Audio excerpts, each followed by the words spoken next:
to episode 204 of the HurricaneKaz podcast. I'm your host, Caleb Peng, and I apologize for those that are watching the YouTube version if it's a little bit dark, but we got good news. Oh, yeah. We got good news. You want to break the good news, Tristan? I think we might have fixed the delay issues. No delays. Funny enough, he's just on the mobile version of the app and it works. So, and he's on the same Wi-Fi. So, all that smack talk of the internet provider, we apologize, Comcast. Turns out it was not you. Anyway, so hopefully that will sort things out. Man, it feels real good. No delay at all. Anyway, I'm back from Portland, so has Tristan. But someone else was also at a regional. It was PvP Steve, Josh from South Africa at this point. What? Wait.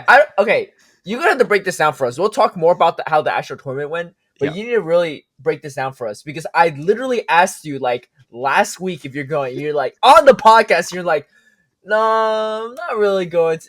I don't know. It's too risky and stuff like that. Were you lying to us and everyone, or did you literally just change your mind within like a day, since that we asked you about it? Because I literally was at Portland, woke up on Sunday, and I was like, what the heck? Like, that was like the first thing I saw. I was like, you said like Worlds qualified. I was like, maybe you got word that, I don't know what happened. I was like, maybe you just wanted local, but then I looked. I was like, wait, no, you're in South Africa again. I was planning to go the entire time. It was. I've been very coy about the exact language I've been using to talk about it because, like, obviously, so many people have asked, like, "Oh, yeah, you go to South Africa again?" And I was so precise in how I answered it every single time, in that I never lied. I would just say something off topic because it was looking like it was actually going to be a risk. Because you didn't lie. What you mean? I feel lied to. I mean, we can go back and listen to it. Maybe you didn't actually lie, but yeah, I never said no, I'm not going. But it did actually look like, and again, we can talk about this later, but it looked like it was going to be a real risk because there was only one person on the registration list the entire time. And why wouldn't you say you're going to go so you could encourage more people to also go? I didn't want to encourage more people to go. I was hoping that, I was like, hey, if there's only two people, maybe they'll, be generous and let us try and, rope in two TCG guys. And it's, guaranteed points and whatnot. So I was like, we'll roll the dice. Right. Because last time in Joburg, I didn't even know that there was a rule that you needed 4 people for a tournament. It didn't go through my head as a possibility. Yeah. But, this time I knew it. And so I was like, we'll see. It is a risk. Man, I was trying to convince you to just come to Portland. That was a sure bet. Yeah. Well, it turns out it was a pretty sure bet over in South Africa. So it paid off, I think. But, man, that's Worlds qualified, baby. Okay. Wait, so who did you knock out? Yusei got dinged down. But apparently he wasn't planning to go anyway. So I think it all works out well. Anaheim. Yeah. I mean, at this point too, because there was we didn't. Well, I didn't know, right? But there was always a chance he could have gone to NEIC, right? And if he went to NEIC, or Bologna, or Bologna, yeah. Maybe he's going to be in Bologna this weekend. We'll see what happens. Yeah. True. I won't mention. Wait, what's the reason why Yusei hasn't? Because he's qualified for Worlds. Well, he qualified last year too, right? Yeah. He qualified last year. I think that he qualified the year before too. No, it was just last year. Because last year was championship points. Yeah. I went through that same thought process 2 days ago. I was like, wait, no. Oh, it's just the 1 year. Yeah. It's just that he's also got a bunch of travel awards to ICs that he hasn't gone to either. Right. That's why I'm just wondering because we haven't seen him at any international events outside of we haven't seen him at any events outside of Australian events, right? Yeah, that's right. So I don't know what his exact reason is this time, but I think last time it might have been leave off work or something like that. But okay.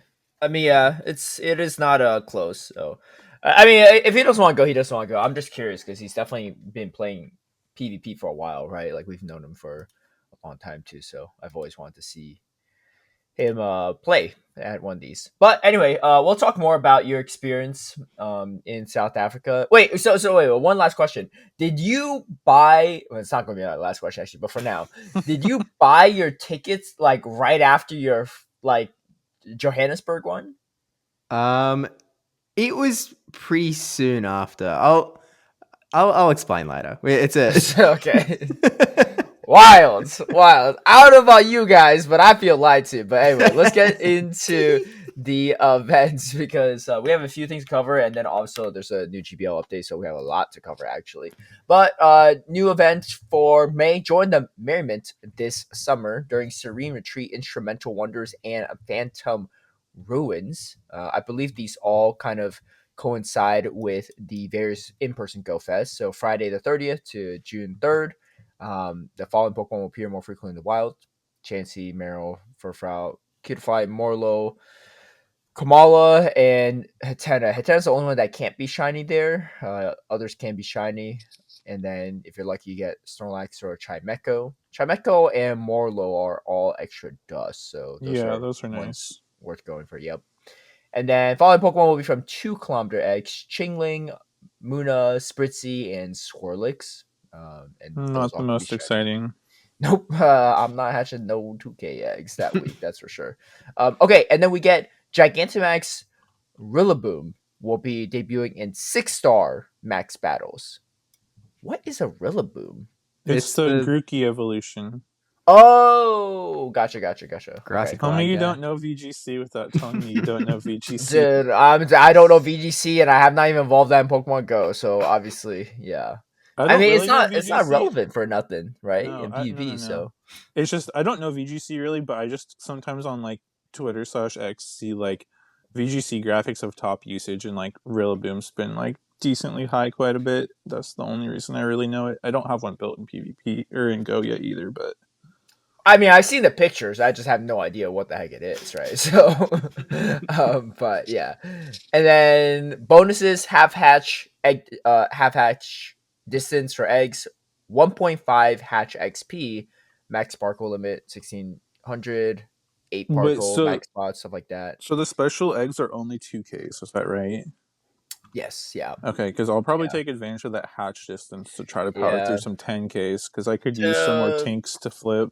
You're right. Yeah, Everyone I in had. Portland was like, "Do you have any tinks to flip?" And I was like, "No, I flipped them like a few weeks ago, and I haven't hatched any since." Like, Yeah, I flip my all after the event, and that's it. So, and then increased chance of hatching shiny Muna during research task rewards, and then shiny Morlo in the wild, and um in research task rewards. If you're really hunting for shinies, it's yeah. All right, so that's the but, first one. Not the most exciting. There's a couple yeah, things with dust, some shinies, but it's a yeah. nice little Okay, thing, but so nothing crazy. And then what's the second one?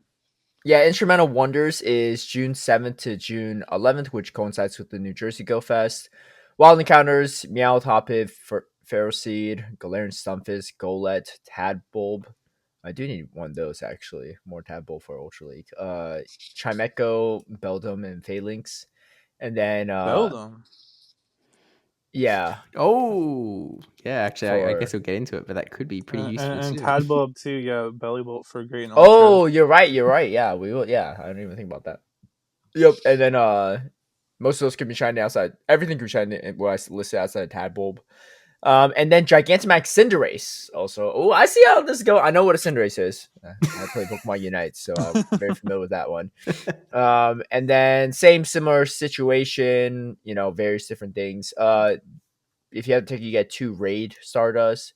Oh wait, the other one's half hash distance. What's this one? It's just the other one seems way better because this one doesn't have any bonuses. An extra 5,000 XP from raids. Is that the? That's I it. guess that's it. Oh no. Oh yeah, that's it. Okay. Yeah, it's not as Sure. exciting, but it is what it is. Okay. And then, various different research encounters has. And yeah, that's pretty much that one. And then Phantom Ruins, June 14th to June 18th. This is during NAIC, I believe, right? Yeah, and Because Paris it's Go Fest. They're the same weekend. yeah. And so you get Rhyhorn, Duskull, Skorupi, Drover, Archon, Gothita, Golett, Phantom. You might get Sableye and Tribeca if you're lucky. This Those are seems all like can the be shiny. best one. Yeah, I pretty need much. those. A lot of ghost types. I need those Rhyhorns because I'm like way short on XLs for Master League Rhyperior. So Yeah, I'll Master definitely Rapier is kind of nuts, so I think it's definitely worth. I'll be grinding those. And what were the first couple spawns after Rhyhorn? I feel like there was a few good ones in there. Duskull, Skorupi. I mean, they're not Shadow, but they're still like kind of solid for PvP, Yeah, right? Duskull, Skorupi are good. The Sableye Yeah. as well, and like also like Yep. even if you can also use them to grind XLs as well, Yep. because like Yeah. Dusclops needs some XLs in Great League. Drapion needs it for Ultra. Sableye Mhm. needs it for Great. So that seems like the most PvP relevant one, with several things you need XLs for, and some good Pokemon in there. So and Sableye's bonus dust too. Yep. Well, And so hope it's you don't do Chimecho. too well at NAIC, I guess. Yeah. You just got bring the Go Plus, man. I mean, yeah, I was playing the Triple Dust Machop event during my battles. I was like, well, not during. I disconnected Go Plus during that, but Yeah. in between. Gigantamax Inteleon is making a 6-star max battles. I do know what that is too. So it looks like I just don't know Rillaboom, but Because it's not in Unite. it's not Yeah, that's Unite. right. Yeah, yeah. And I didn't play it because I specifically played Inteleon in Cinderace a lot, actually. So, Yeah. but I guess I know all the Pokemon in Unite. Okay, so Incense will attract certain Pokemon more frequently. What the certain Pokemon is, they don't say. If it's like just event ones, then Oh. it is what it is. I mean, I'd be happy if it just attracted more Sableye and Chimecho, but I don't know. Like that's a very weird line because Wait, and it only says it for the third event. just for a third event. It's, But like this if is they like don't one of the say what, bonuses. I don't. okay. My guess is it's Shiny Gothita and Shiny Phantom because that's the other bonuses increased chance of encountering Shiny Gothita and Phantom. So maybe those are. I don't know. Okay. It's just like they That's should such a just list weird out what bonus that the they're not specifying what's being yeah increased. But I guess we'll yeah. just have to wait and find out. Yep, 2 times catch XP, and then if you have the tick, you get 2 times catch dust, which is probably solid if you're looking for that. Wait, Um, that's so good. If you're going to NAIC, you get the ticket, and then you stack that with the bonus dust at the event.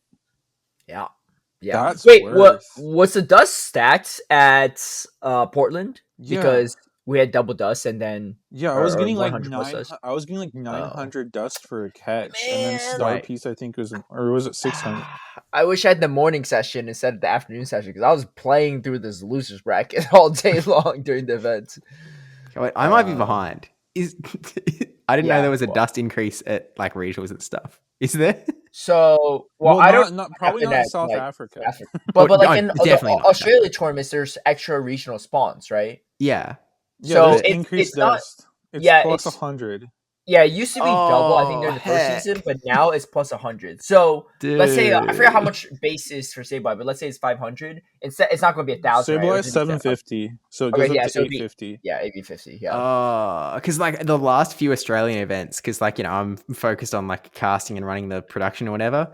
I like don't open my app at all. Yeah, you just need the Go Oh Plus no. Plus. Yeah, I just have the auto catcher on. Dang. What you mean? Rip. Yeah, that's Yeah. like Adib, like is always low on resources, right? In Vancouver, he had to use rare candy to build a Shadow Drapion, and this weekend he was thinking about using more rare candy to build a different Shadow Drapion.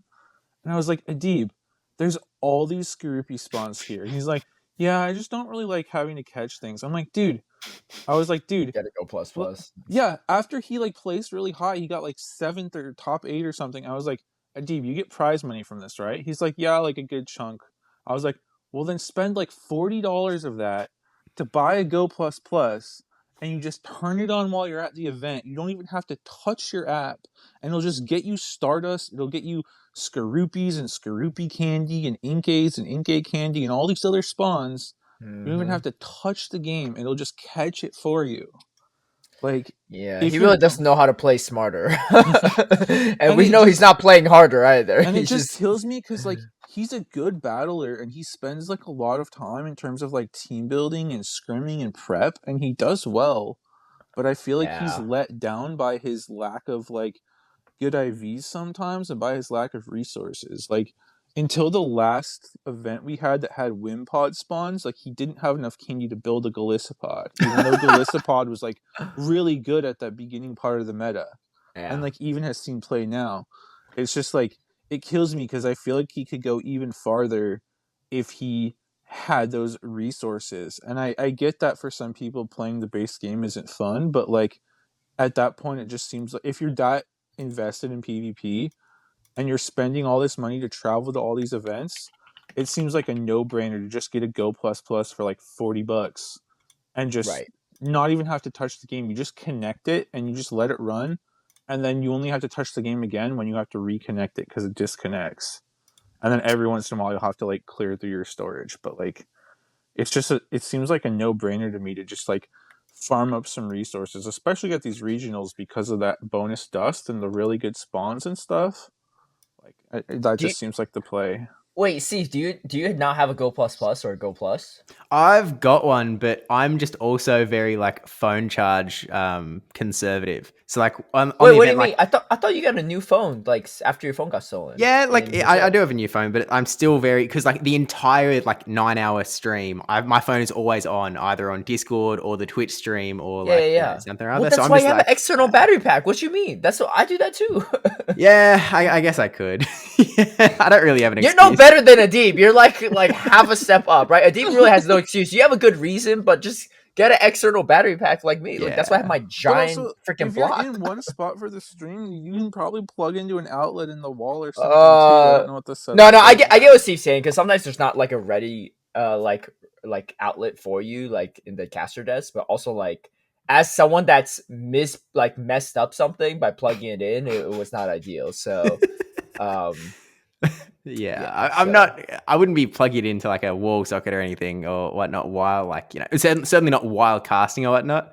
But yeah, battery pack is definitely a viable solution. I just have not been employing. I've even like had one with me, but I sort of like I've for some reason I always travel with a battery pack, but I like never use it because it's like the emergency guy. yeah. It's the like if I need I, energy, that it's right there.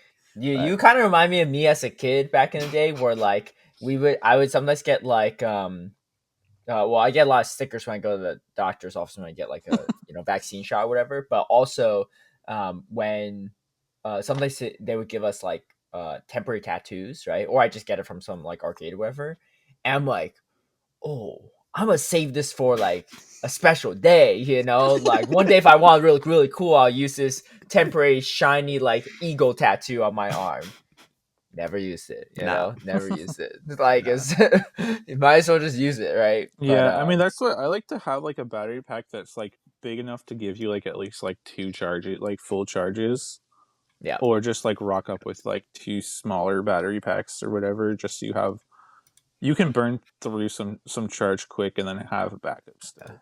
Yeah. And that's anyway. the other thing that kills me about Adib is he also refuses to get an external battery pack, and then every event I'm at, he's asking someone else Oh, that's for their right. He used mine charger. too. He was using mine to charge his laptop once at GoFest. I was like, "What the?" His phone's always dying at these events, and then he's like asking other people for chargers, but then half the time those people don't have the same like cable that he needs. Yeah, or they need to use it for themselves. Yeah, I'm like, Right. Adib, like, come on, Yeah, dude. get it together. He might not be listening, but someone send it to him.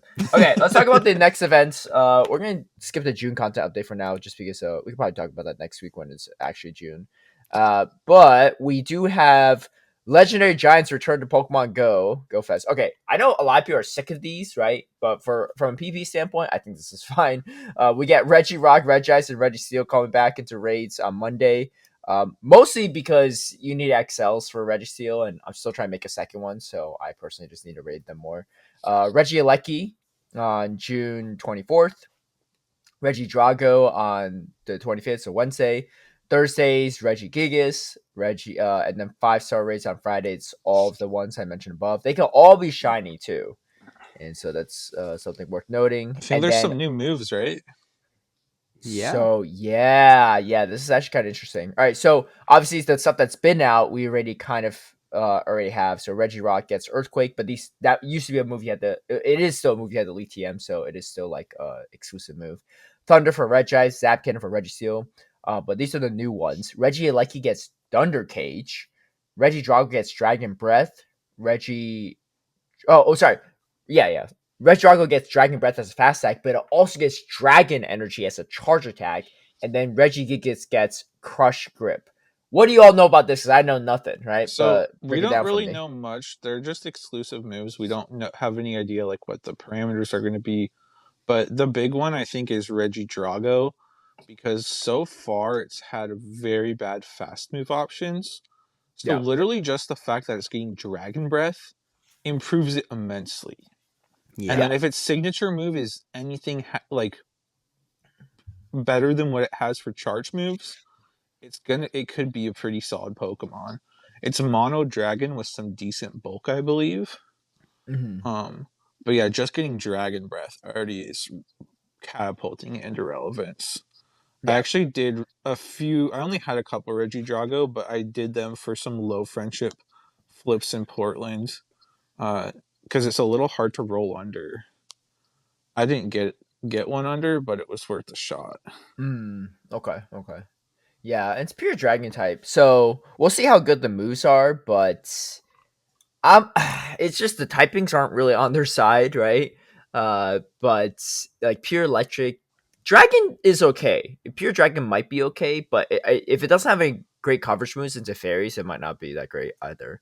But we have seen some pure dragons have some play. Pure electric is much harder to use, I feel like. But then again, once in a while we've seen some people do like pretty well with like an Ampharos, right? So it's not like completely out of the question. But okay. Anyway, and then max battles, we get Gigantamax, Rillaboom, Who's that? Cinderace, and Inteleon.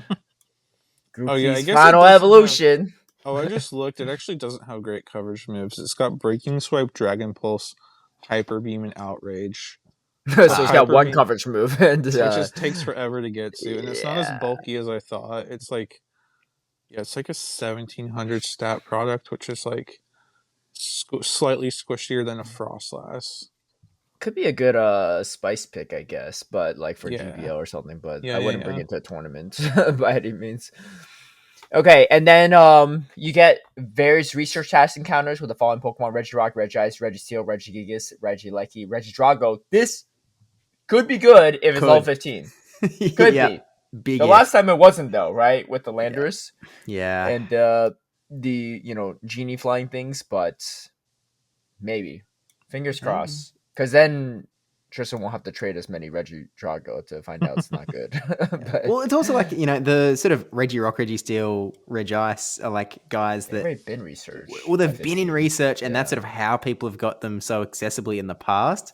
And so it Yeah. feels like this would be a really like obvious opportunity for them to sort of like make them re-accessible for newer players. Right, But and it's hard to get good IVs on Reggie Rock and Reggie Ice. Like, sure, you can get one under 1500, but like most people, I think, have like a bad spread. And like, Honestly, to make the game more accessible, because I can see how Niantic would be like, oh, we don't want to do Landers, right, for level 15, because then it becomes another accessibility factor if you have to trade them to get it, and Mhm. you don't have one to trade unless you get a bunch for yourself from other people that you don't mirror. But I would be okay at this point if they just completely change all raid encounters to level 15 at this point.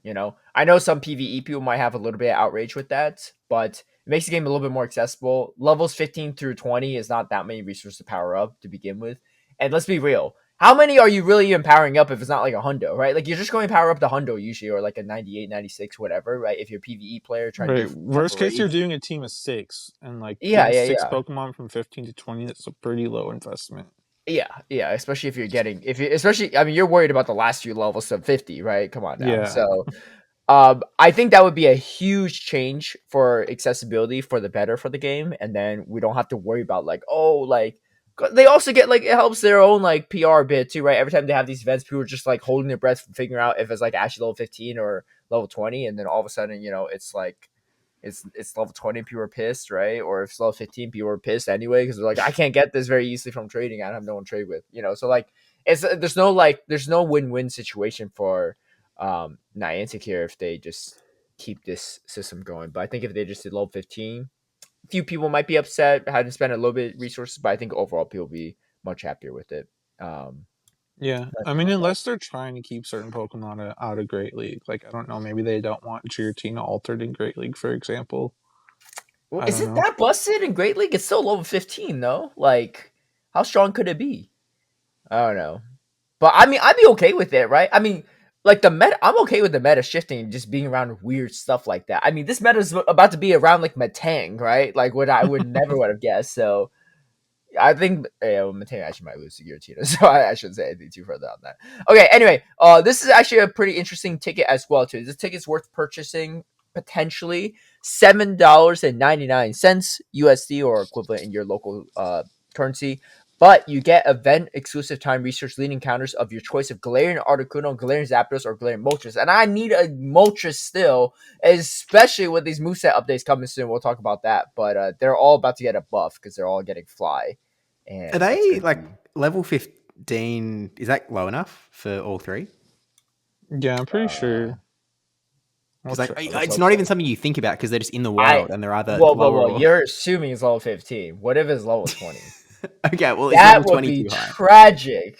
Dude, I No. think they need to I feel like they need to list that out because that's a big factor, right? You know Like they're I don't never like gonna I know. know, but like it's just like if they say level 15, they might even sell more tickets, right? I see how some people might not be like hesitant if they don't know, right? I don't know. That's Yeah. just like I mean it could be like one of those things they just can't like talk about, right? Like Yeah. just like level encounters because they don't usually include that in these kind of like Yes. Okay. So if like the they're keywords. 15, they would be under, but if they're 20, they wouldn't.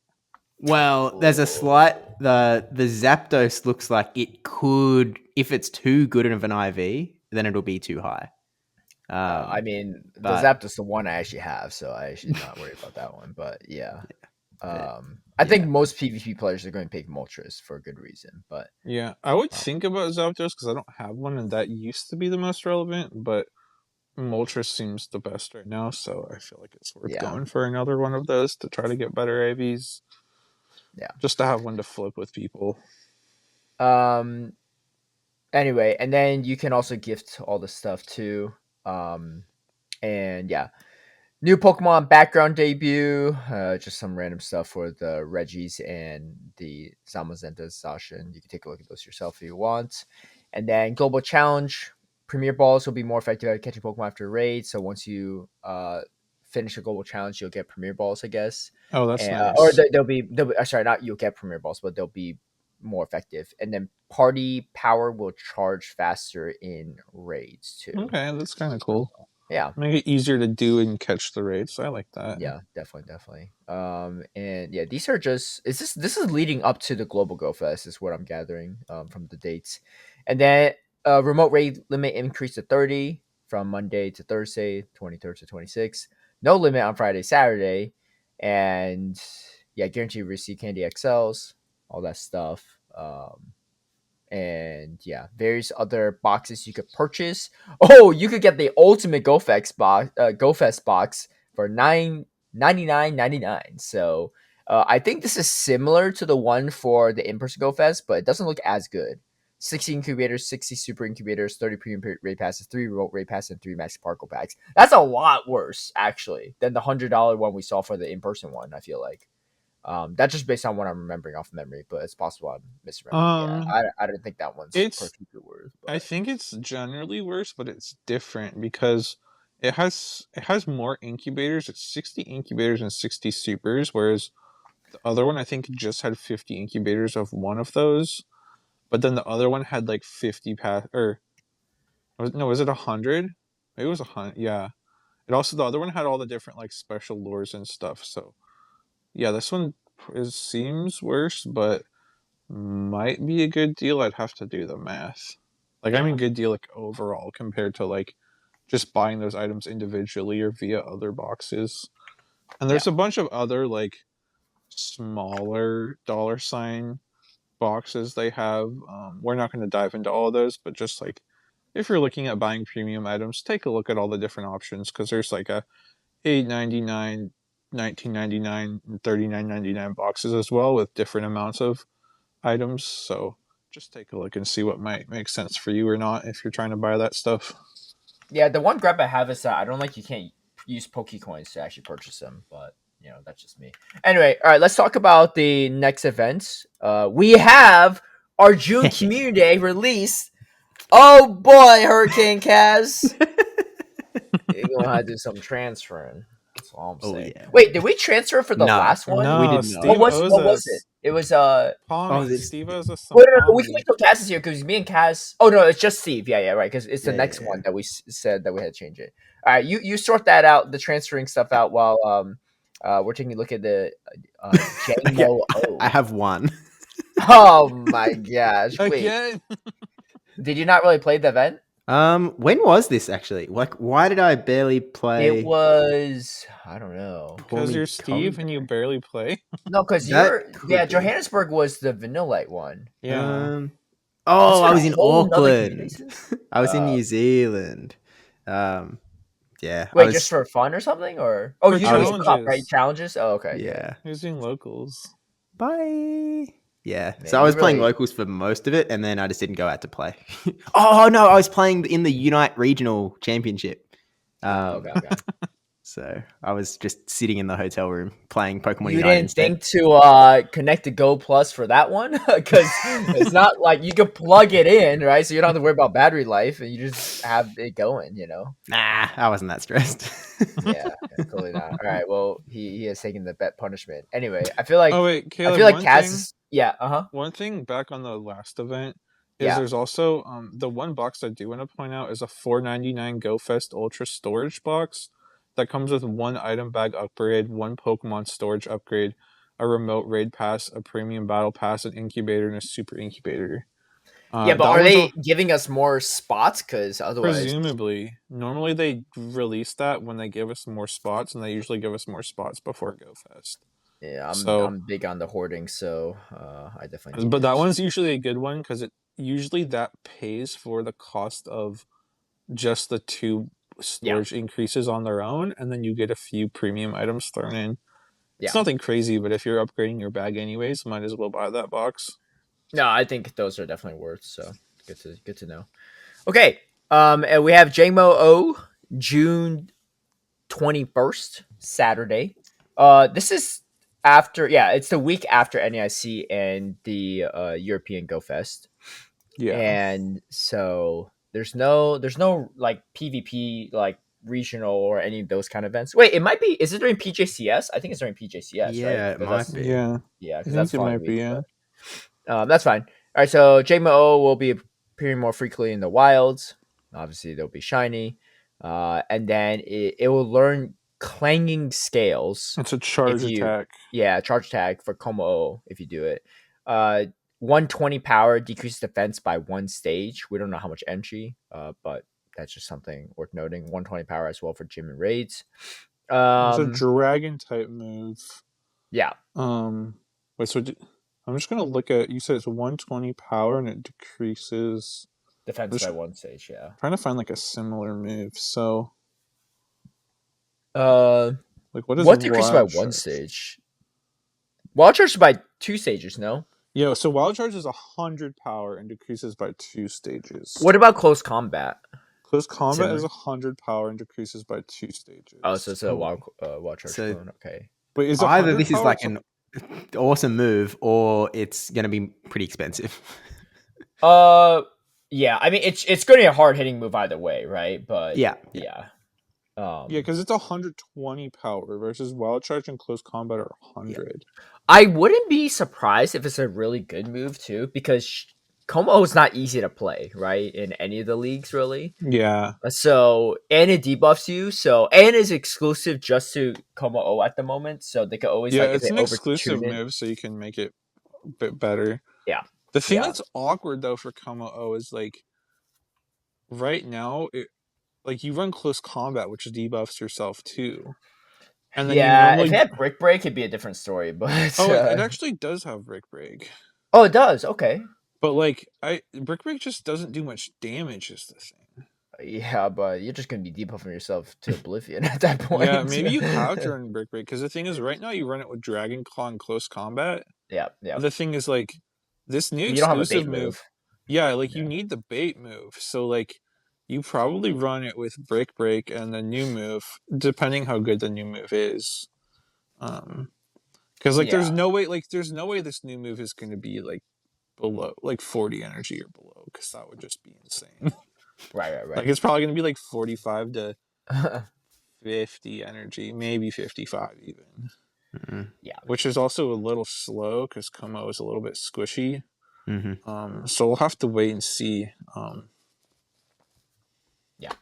Hopefully it's like a decent energy cost so that it can make Como better. Because if it's too slow, then I think Como would just like resort to the current move set where it doesn't see much play anyways. So I don't think a lot of people are expecting it to have much play, or maybe I'm Mm. just speaking for myself. But I think if it does have play, then we'll all be pleasantly surprised. Yeah. But we'll see. Okay, and then what is the bonuses for this community day? Because I feel like they haven't said that yet. Okay, yeah, 3 times XP for catching. So that's the main one, I guess. But it's fine. It's come a Changmo, right? So it's pretty popular overall. Yeah. Other than that, nothing too crazy. But yeah, that's the one. So looks like everyone but Kaz wins this time around. Wow, who could have predicted it? What was her? Oh, her protection was Hatena, right? Yeah. Yeah. I can't exactly Definitely. remember why she picked that, but She like Yeah. was saying that because they didn't do like the Quaxley in May, that oh, she so she thought they thought were like like going off the order, which was like wild to me because we were all talking about how like June is always the Dragon Community Day, and then she just like went for a curveball. I mean, I think it's like I respect the logic there and going for that risk, but like, what are the odds you guess the right Pokemon even after that, right? Because it could have been any other curveball too, right? It could have Yeah. been like a Spearow community, uh, Yeah. but it's cool though. I mean, honestly, I'm glad she did because if we all picked the same thing, then that would not be nearly as exciting. So okay. That being said, no Cast's Corner this week, but we do have a Go Battle League, a new season, and a lot to talk about here because there's gonna be a lot of changes. So Yeah, so let's this is dive into it. this is the biggest June update that we've ever had, I think, at least since the championship series started. Yep. Um, so kind of on a good trend, I feel like, because the March update was, I think, the biggest non-September update we've ever had, Mm-hmm. and then this is the biggest June update we've ever had. So Niantic is willing to make more changes, which I think is good. Yes. Because like in the past, it's always sort of been the line of like, oh, we don't want to shake things up too much before Worlds, and like Yeah. most of the player base has been like, we're fine if things change before Yeah. Worlds. Well, Um, 100% because well, one, most of the player base is not playing in Worlds, yeah, and two, I feel like most of the people that are playing in Worlds don't want to play another Gligar Charge Bug meta, right, for another 3 months. But that's what they were stuck with for right. Worlds. But I this time do around, think a little I different. do think the current meta was good and like still had a lot of room to evolve, but I also do think there's some interesting changes coming. So, I um, think it was good, but I don't know, especially after playing in Portland too. Like I like kind of did not enjoy it fully too. But we can talk more about that when we get to I mean, that. you're running a car bank, so I don't know what you it wasn't the it expect. wasn't the card bank. It wasn't the card bank lie, but yeah. But we'll talk about this. Speaking of what Tristan was saying as well too, I remember I literally went back. I tweeted about this too, but obviously not Mhm. everyone's reading my tweets. I went back because I remember when I saw this, like, whoa, this is actually a pretty big update, and I was just like, I remember in June of 2022, right before our first Worlds, there was like barely any updates, right? And I could have sworn too, I couldn't find this, but I could have sworn even someone from Niantic or on a blog post that even said like, hey, we don't really like leading up to Worlds, we don't really want to shake things up too much. I could have sworn Yeah. that, but I couldn't find the website for that where it said it. But I found the old GPL page on it. There was literally zero moveset changes, which is crazy. They didn't even write that message in that post. But Yeah, we were coming off an interlude season on top of that, and then right. we had zero moveset changes, which is just absolutely nuts. Like, I feel like people would just riots if that happened right now. But we just kind of stuck with it. It's like, whatever. Like, we got nothing else, I guess. But that's actually insane. And obviously, like Tristan was saying, like, in subsequent years afterward, too, they were like small changes here or there, but nothing too crazy, right? Um, and so I do think that it was definitely for the best to switch it up a bit. Because the thing is, okay, NAIC Wild Wild West, right? Because it's like Mhm. only a couple days afterward. But I don't think people really care about that much. Like, let them have it, right? It'll be fun to watch too, right? I don't want to see more Drapion, Azumarill, Lapras, Tinkaton, Jumpluff on my screen for another full tournament, right? Let's switch it up a bit. But I think that also is good because then you could come because there's not a lot of tournaments in this 3 month period. It's that PJCS and Worlds. So even if it's a Wild Wild West, by the time Worlds come around, it could still look like a very different meta because people might be adjusting or adapting and stuff. So I think it'll be Also, we super. don't know what summer Pokemon editions there could be too in community Yeah, yeah, days, yeah. right? True. Of True. course. Yeah, yeah. There's that, And then outside of that as well too, it's just like again, the vast majority of people in the world are not going to Worlds or not playing at Worlds. Yeah. So for them to have to play another 3 months of the same meta is not that fun, right? And Especially I don't when think doing it's GBL too, right? Like there are yeah. players that mostly just play GBL and that's it, you know. Hmm. So Exactly. there's that too. Yeah. But even the Worlds players, right? They play some GBL themselves, and they don't want to Yeah. do all that. So Yeah. All right. now, So is this change. going to be a good meta? We'll see. Yeah, Right. I don't know. We'll Let's see. dive into So it. changes. So we have Ember energy generation increased. Hmm. So is someone able to pull up PV Poke to just like check what the values of some of these are right now? Sure. Yes. tvpoke.com/moves, which is such a helpful resource if you've never been there, by the way. But yeah, Ember Yeah. is currently 7 damage for 6 energy. So, So this is presumably going to 7 energy, which would well, make it a maybe. poison jab clone. If it went to 8 energy, that would be kind of insane. Because that would be like Shadow Claw, but 1 extra damage. Yeah. So That's kind of crazy. You never know. You never presumably know. you never know. My guess would be like a poison jab clone though, but maybe it gets more crazy. Fire does tend to need stronger moves in general, like Incinerate. By the numbers, obviously it's a 5-turn move, so that holds it back. But by the numbers, Incinerate is kind of the most insane fast move, so maybe it gets more busted. But I think 7 energy is more conservative. We have Bug Bite is increasing from 3 power to 4. So this is going to make Bug Bite a Dragon Breath clone.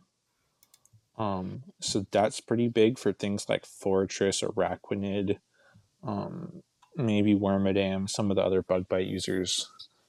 Then we have Fury Cutter is going from 2 power to 3. So this is making it into a Psywave clone now.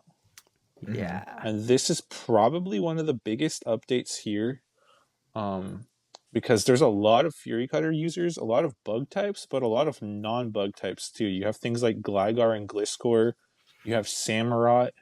You have Gligar's back. It was gone for a whole season. It's back for Worlds again. Dude, and it's Right? not even the only one coming back. It's crazy. This is, but you have Gligar, Gliscor. You have Lurantis. Maybe even like Surfetched. Like there's a lot of non-stab Fury Cutter users in addition to all the bugs, things like Golisopod, that run it as well. So that's going to be probably the biggest one to watch out for, with a lot of Fury Cutter users jumping up in relevance. Dude, that's going to be interesting because last year it was Gligar and Skarmory back and forth in Worlds, and now it's going to be Gligar and Corviknight. But Corviknight is a lot more easier to deal with, in my opinion, because it's all resisted and damage. the thing too is like at least like Corviknight still kind of dominates Gligar, but at least it can't farm it down like Skarmory could. Yeah. Because the sand attack is resisted, so it has double resisted, so it has to dump energy to take it out. It can't just like Steel Wing down and come out with like 100 energy. So Yeah. that's at least an improvement there. I do think Corviknight could be a decently big winner here though, because there are a lot of bug types buffed, maybe some poison types buffed, and some other things. So we'll see how it shakes out, but I could see Corviknight coming out in an even better spot than it is right now. Mm-hmm. We have Acid energy generation increased. I believe Acid is a pretty bad move right now. What are the stats, Steve? 6 and 5, 6 damage, 5 energy. So like up to 6 and 6 would be Faint Attack, which we all know and love. 6 and 7 would be what, Bullet Punch? Yeah, or Bullet like Punch. current Well, Bullet old Punch. Bullet Punch, yeah. Yeah. So like I could see 6 and 7 would be likely. 6 and 8 as a Shadow Claw clone is also a possibility. If it was that could be pretty interesting. If it did end up being a Shadow Claw clone, Dilly would have an interesting moveset decision between Acid and Bullet Seed. So we'll have to see what happens there. Yeah. Then we have Bullet Punch is going from 6 power up to 8 power. So we said that was how much? What does that make it a clone of now? Is it 7 energy? Steve, you're muted.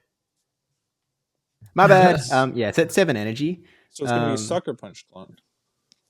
That's kind of nuts if that's Yeah, the case. Sucker Punch or like Old Counter. Oh yeah, you're right. So that's gonna be pretty big. Um, Interesting. so like Master League Metagross, also Great League.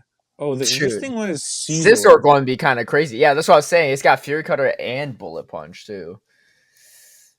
So that one will be interesting for My sure. Garbage was so short lived. You say that Jeez. Shadow Malamar is in shambles, guys. Oh, Yeah, dude. I'm fine with that. I'm fine They with that. just released That Shadow thing was super Malamar and then annoying. they buffed bugs like crazy. Good.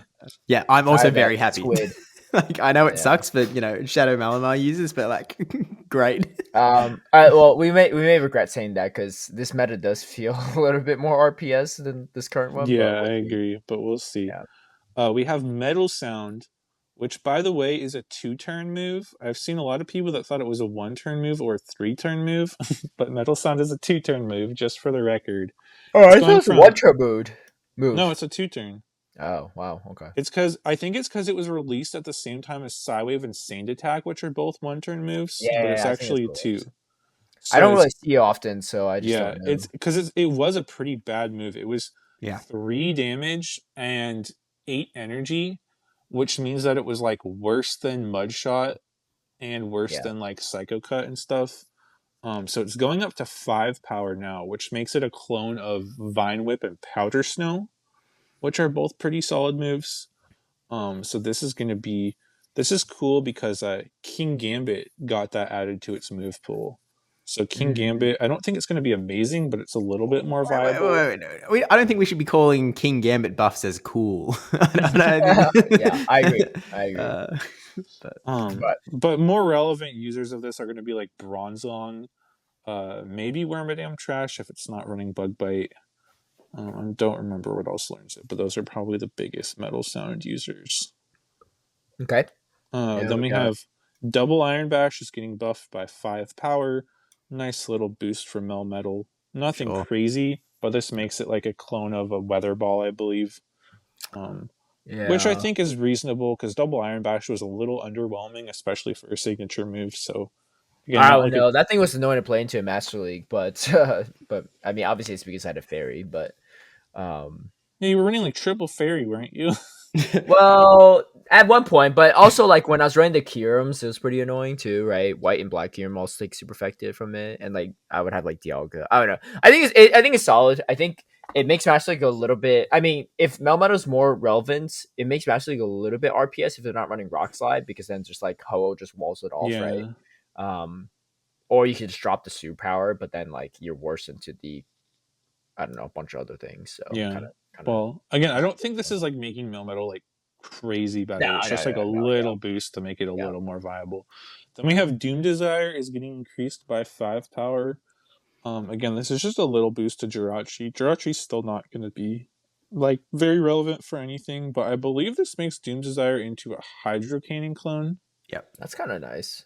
So that's a nice little boost, but again, I think I think it's going to struggle to keep up with Bronzong a lot of the times. I think Bronzong just has better stats and generally better moves. Yeah. Especially with this Metal Sound buff, I won't have to run Confusion. I don't think people are running bronze on much either. Yeah, Though. it's like yeah. having to catch up to Bronzong isn't like this big gold star in my mind. It's like, oh Yeah. no, Bronzong's outclassing Yeah. it. Like, Yeah. I don't know. Then we have our only nerf, Crunch. Chance to lower the opponent's defense is decreased. This Okay will with that. obviously this takes Drapion down a tiny bit, but I think Drapion will still be good, at least in a vacuum. Obviously, it's possible these other changes shape the meta around it and make Drapion worse, but I don't think like decreasing the crunch chance doesn't like kill off Drapion. It just makes it harder for No, Drapion to debuff. I honestly think Drapion will be even stronger now that I think about it um because with all these bug types around, Claydol is going to be worse. No, wait, Yeah, Claydol takes probably. it takes super effective from bug, right? Yeah. Yeah. Okay, I wasn't sure Yeah. if ground resistant. Yeah. So there's less Claydol. Yep. And especially if you're bug type too, you're not really that worried about Marowak. So, Yeah. and I think Marowak coming back is, I don't know, it's a possibility, I guess, but I don't think it's super likely.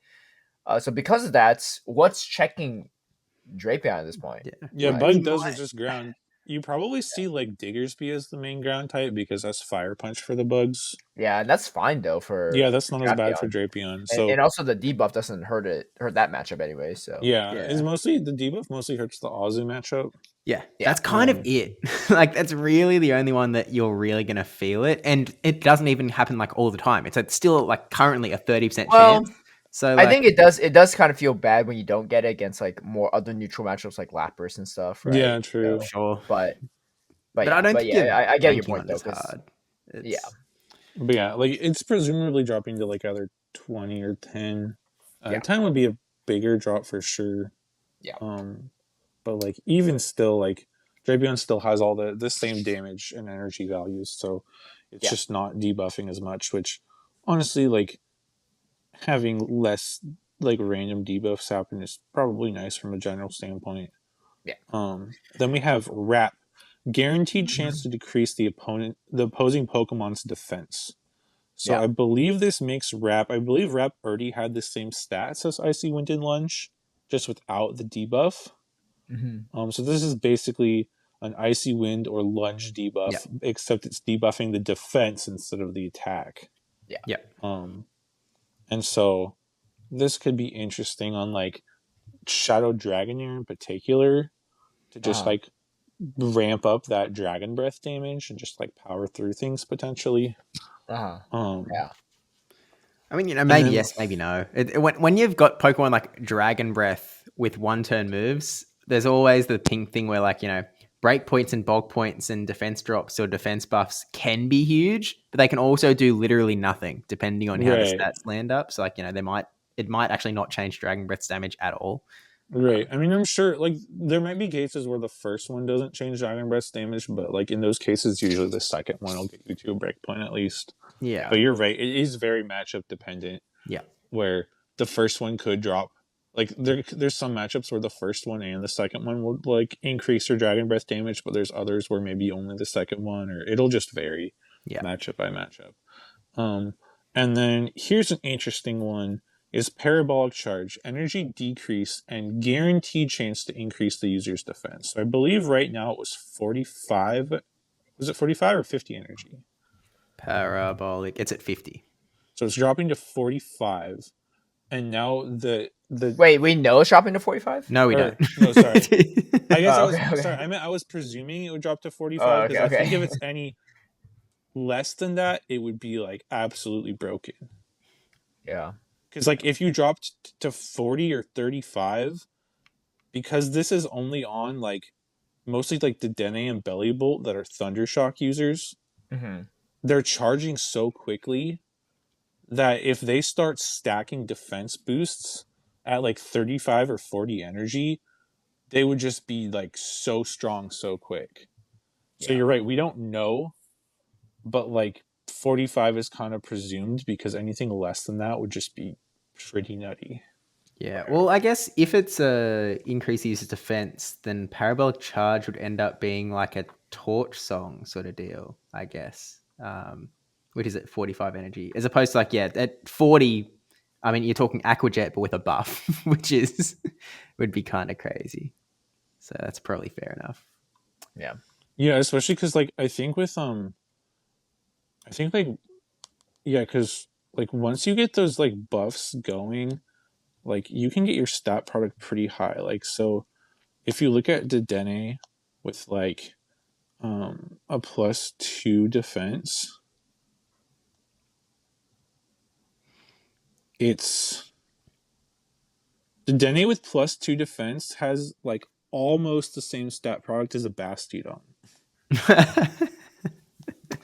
Speaking my language now. Like +3 defense, and you have more bulk than a Bastiodon.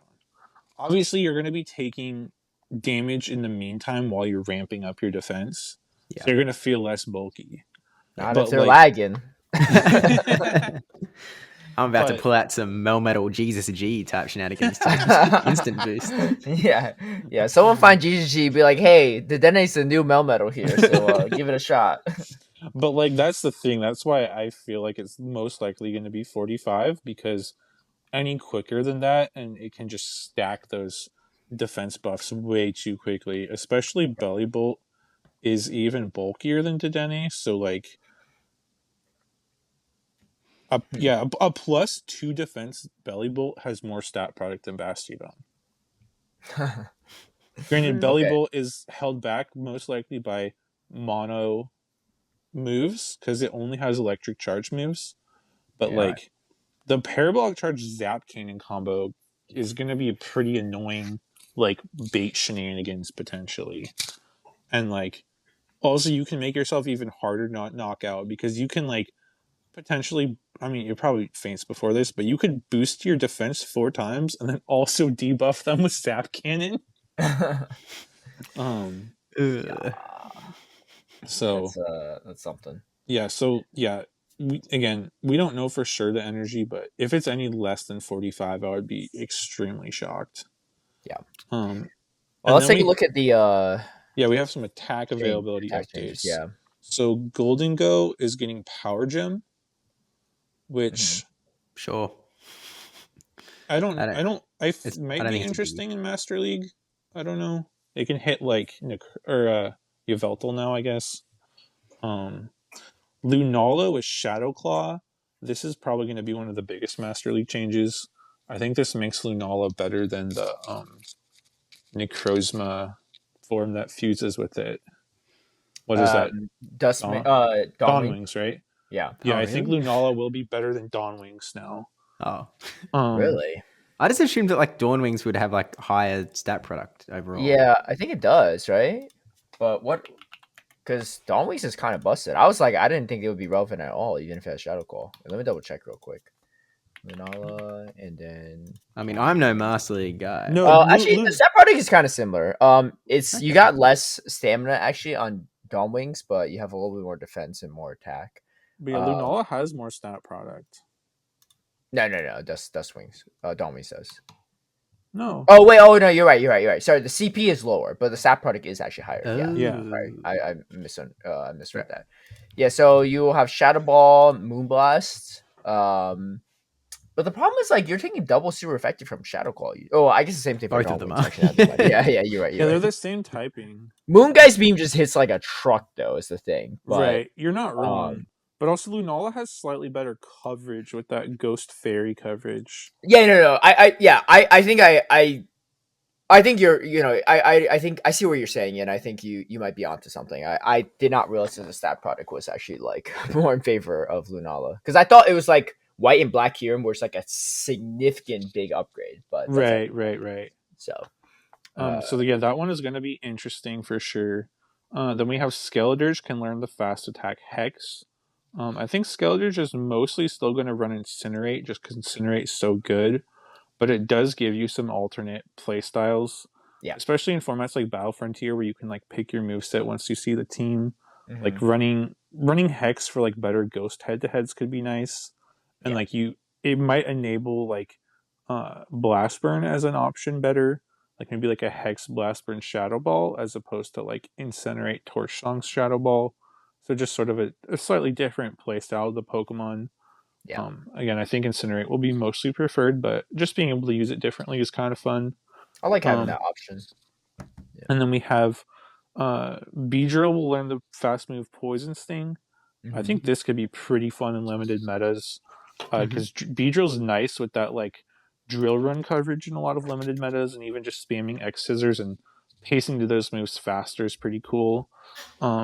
We have a bunch of other Poison Sting users. We have Arbok, Nidoqueen, Nidoking, Tentacruel, Toxicroak, and Scolipede. There's some So interesting. presumably an upgrade for most of these. Yeah. I wonder. The Tentacruel is going to be kind of wild, I think, especially in Ultra League. But Well, and the thing with Tentacruel, again, it's going to depend on the stats of Acid. If Acid is like a current book punch clone, then whatever. But if Acid ends up being a Shadow Claw clone, then Tentacruel would have 3 very viable 2-turn poison fast moves. Yep. With like different damage and energy values. And even if not, you still have to pay attention to like Poison Sting versus Poison Jab and like pay attention to those animations and like know the pacing for Or the just different like fast moves. see how quickly your health is going down as well. But yeah, it's also going to be True. that Yeah. read thing where it's like I if it's mean, running poison sting, it's not running acid spray. Is right, sort right, of Yeah. right, the right. you know. Well, I wouldn't put it past you, actually, Steve. In a few weeks from now, I'm gonna be like, "Yeah, I got hit by a poison sting acid spray guy." But Yeah, that's I mean, true. at least in tournaments, because it's all open team sheets, Yeah, then you would know. But yeah, Yeah. for we're PPL not or seeing it in Right. tournaments. Yeah.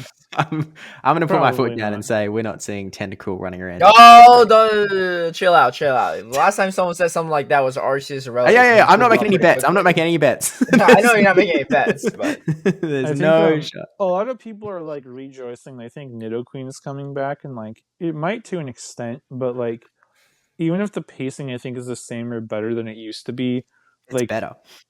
well, so it's doesn't better it just pacing. beat Clodsire in the head-to-head now? It should do, surely.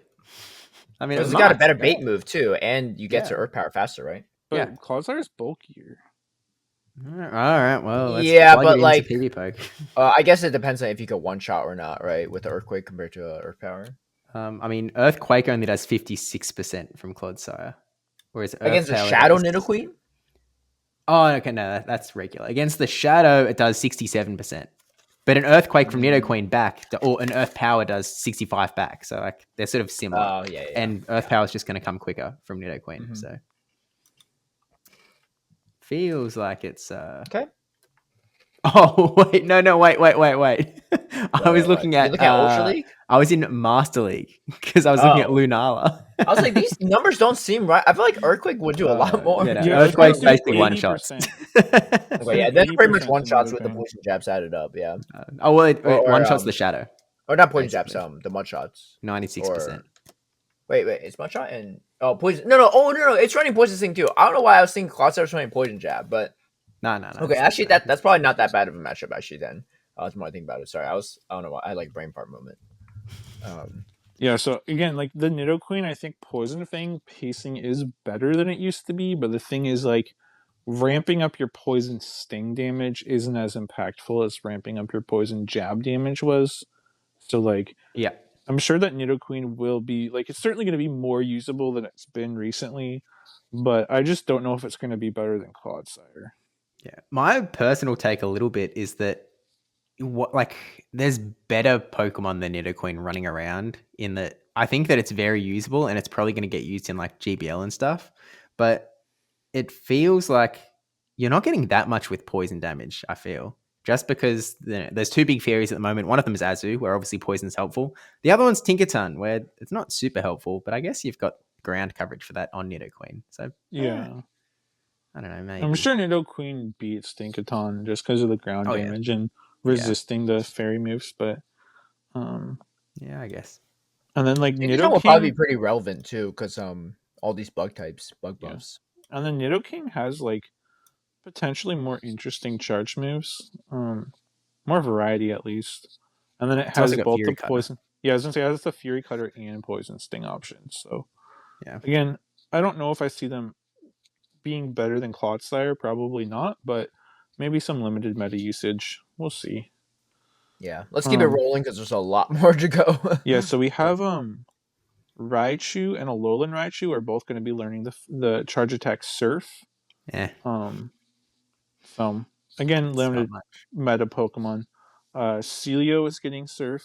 This one's kind of interesting. It's not going to be better than like Lapras or Dugong in Open probably, but I don't think it's that interesting.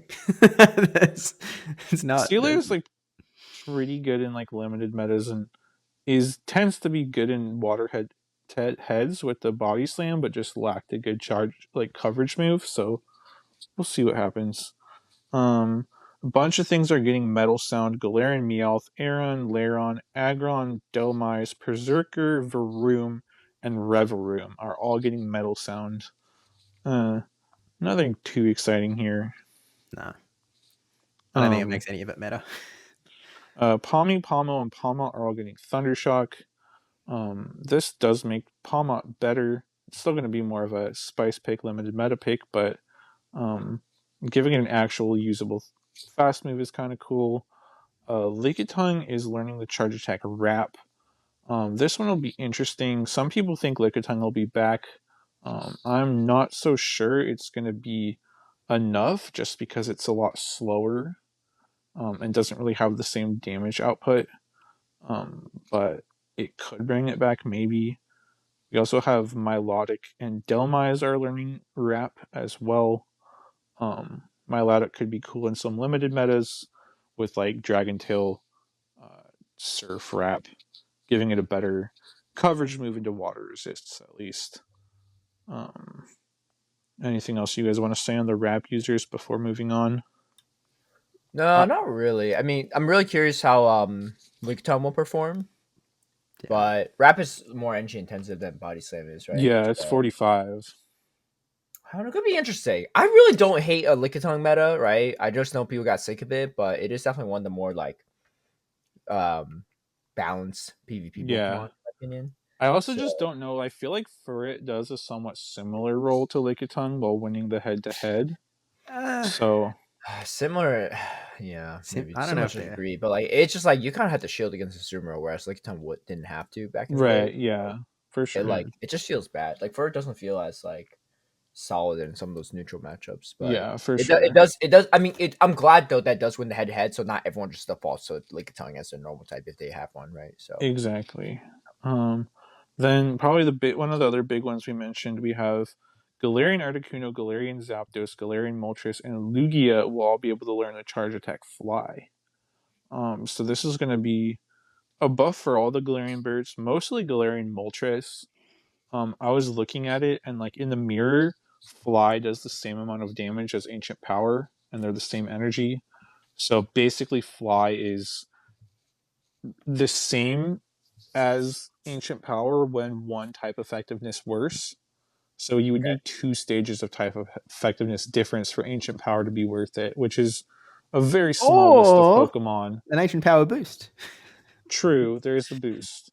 But Yeah. besides that, like just from like the raw damage, the only time Yeah. Ancient Power would really be worth it over Fly is things like Macargo, Auroris, Wait, are they the Alolan same Graveler. same energy too? Yeah, they're the same energy. Oh, okay. So you need to be two stages of Mm, effectiveness different for it to be worth it. So most likely Galarian Moltres is just going to run Fly Brave Bird because Fly is just better neutral damage and more consistent. It'll make it less bait dependent. So if yeah. you're buying that ticket, probably go for the Galarian Moltres. I think it's going to be I more mean, viable. it depends how common, the Stunfisk is going to be when there's also going to be more Steels running around, Golisopod running around. Like, maybe. But that's about shouldn't beat it, right? Yeah, Yeah, I suppose. because you Yeah. take neutral from Bug. And Mm. like the thing too is the advantage it has over some of the other mono flying is like it still does have sucker punch damage for like neutral into a lot of the flying resists. And Brave Bird hits so hard that it's almost like a neutral move against things that resist it. Yo, Um maybe Carpet Lugia is back. Lugia with Fly will also be interesting. Um this is sort of making up for that sky attack nerf.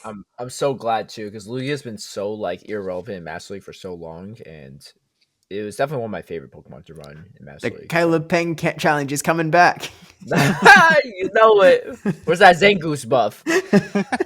I'm actually Yeah. really surprised that they didn't give Fly to the regular, like the Cantle birds too, because like that's Yeah, like would that be really that OP? I don't think so, but probably not.